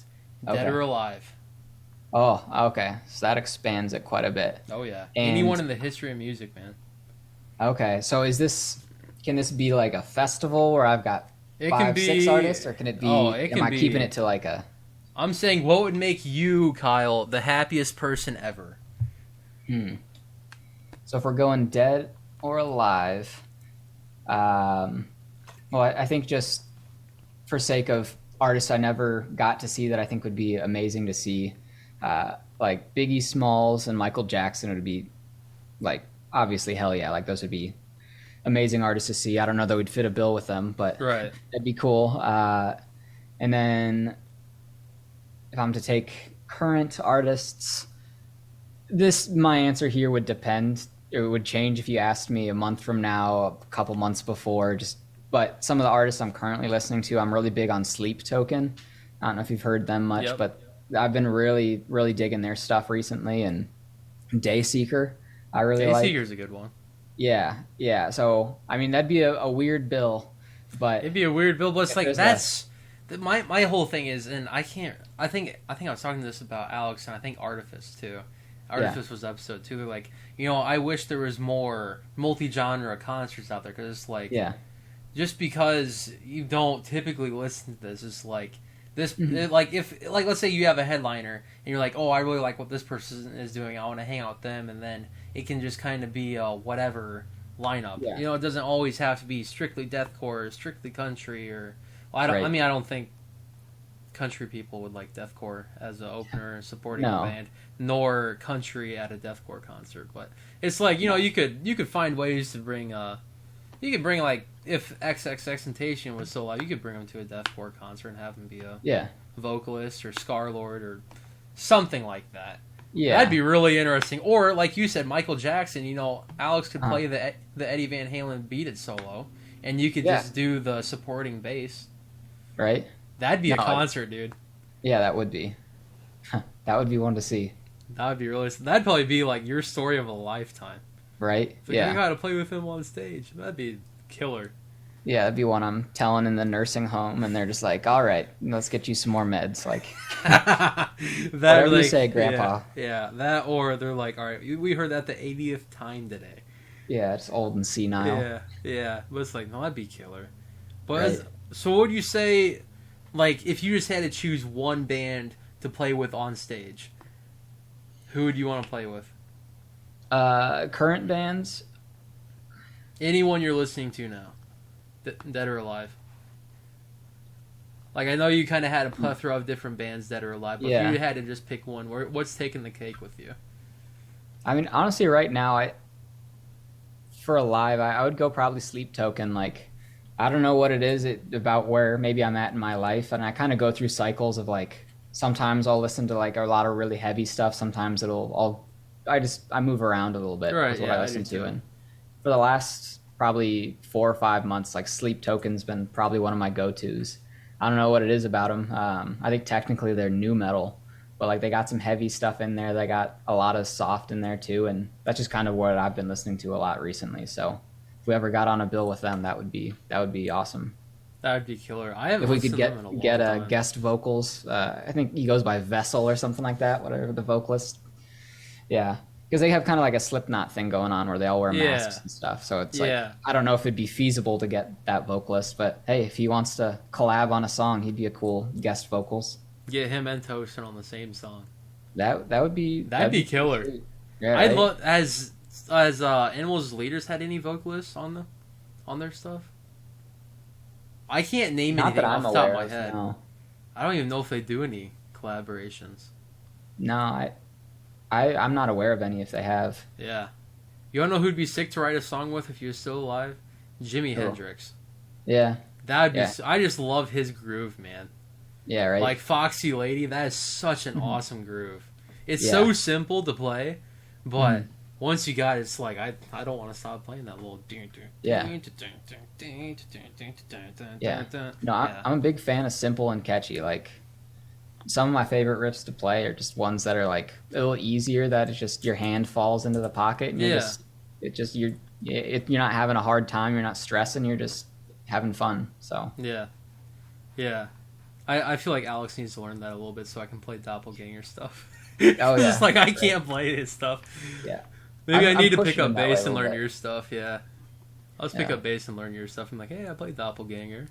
Hey, yeah. If you ever want to, I'll share it, record a video, or something. Like I've got some spots that aren't too difficult on bass. Like especially recently, or more recent stuff, I've been trying to take a perspective of like, do I need to go crazy here, or can I just kind of fill the gaps between bass and drums and try and make the complexity a little more palatable? So I've got some stuff that's not very hard to play on like recent tracks. So Yeah. Well, no, after I get my cybersecurity job, I really would like to get even just like an electronic drum kit just to dabble with it, just to play with it, be like, oh, here's kind of how they're doing it now, or get a bass and just, because it's like I had a Legator 8-string, but then I'm like, it's like 8 strings, just like, I just don't know what to do with 6, man. What makes you think I'm going to be able to play 8, right? So I'm like, all right, I'm going to go back to the like 6 and 7 string type stuff. So I traded that for that. Actually, the guitar you signed, I traded the 8-string for. That's, yeah. The cool thing about that guitar is the little switches that you probably don't remember them because you just glanced at it and just signed your name on it. But it has switches on it to single coil or humbuck the pickups. So I've never really seen that on guitars before where you can choose. That was Ibanez Jet King Mark II. This is a little sweet. Shout out to Ibanez, I guess. Not sponsored. I wish that'd be something. Not yet. Yeah. Not yet. Would you take an endorsement from guitar, or well, I guess bass is a guitar, but would you take an endorsement from like any other company other than Kiesel? Yeah, I mean, I'd consider it. Like, I'm not so well equipped that I can just, I think, afford to be. No, I'm all in on Kiesel. I really like Kiesel, but you know, there's some other really good brands out there that I definitely consider it. Like what is it, Dingwall? They're doing some killer basses. Music Man. There's a lot of companies that make really nice bass guitars. So, I would hear them out. There's very few that I would just be like, no. So Kiesel's your number one. What's your number two? That's a tough one. I'd want to say Dingwall just 'cause I love all the really like the Nolly inspired like bass models. I've only played those a little bit, and I'm not sure if I would on that one. Just because their multi-scale is a bit sharper than what Kiesel's is. Like it's a bit more extreme of a fan. Which the one that I played around on I thought it felt a little foreign to me. But that being said, like the built-in preamps on those are just incredible. I think probably Music Man might be my second. Like if I could get a bongo or something like that. That'd be neat, yeah. Yeah. Yeah, so, yeah, we touched on a lot of stuff today, dude. And I appreciate you putting the time to, I guess, make the longest podcast I'll probably ever have. Because usually people around an hour are like burnt out. They're like, hey, I gotta go. But no, dude, I appreciate it. I had a lot of fun talking about all the psychology stuff and kind of your upbringing. But no, I appreciate it. Is there anything you want to plug before we cut this? Or we'll end it, not cut. Yeah. I mean, if anyone's unfamiliar with Doppelganger, like check us out. We should have a new song coming out here soon. Like we're waiting on just some final details. And it'll be out. So keep an eye out for that. Follow us on social media. My stuff should be more public by the time this comes out. Shooting for a month. Yeah, about a month turnaround because I got next week will be the home team, then Kickboxer, then Empty Graves, and then you. Okay. So follow us on stuff and keep in touch if they like it. If they don't, if they want to hear us collab with people, like just reach out. We're not trying to be unaccessible or anything. So we love hearing from fans, from critics, whatever. Yeah, it's just like I think it'd be cool to like for me to personally collab. But it's like I have nothing I can bring to Doppelganger. I have nothing I can even throw in your guys' roundhouse. I'm just no, I can there's no way. Alex is just like he's got that under lock, man. Yeah. Well, even just like mix notes and stuff, like like if we send a demo out to you and like what does it need, like what could be different. That'd be. I'm sure you'd have. I would love to hear your guys' demo stuff, especially like for Granted. I don't know.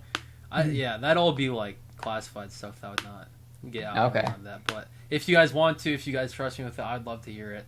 But so go check out Doppelganger. I will have your guys' link tree in the bio plus your personal Instagram. And if do you want anything else on there, your TikTok too. Yeah, TikTok. Yeah, your TikTok, Instagram, then Doppelganger stuff. And then, honestly, this beanie is probably my favorite beanie I've ever owned. Like, it's pink, but I don't care, dude. Pink is pink, man. Pink's pink. That's one of Alex's favorite colors. I don't know if you I don't know if you guys share the same favorite colors, too. Yeah. We do.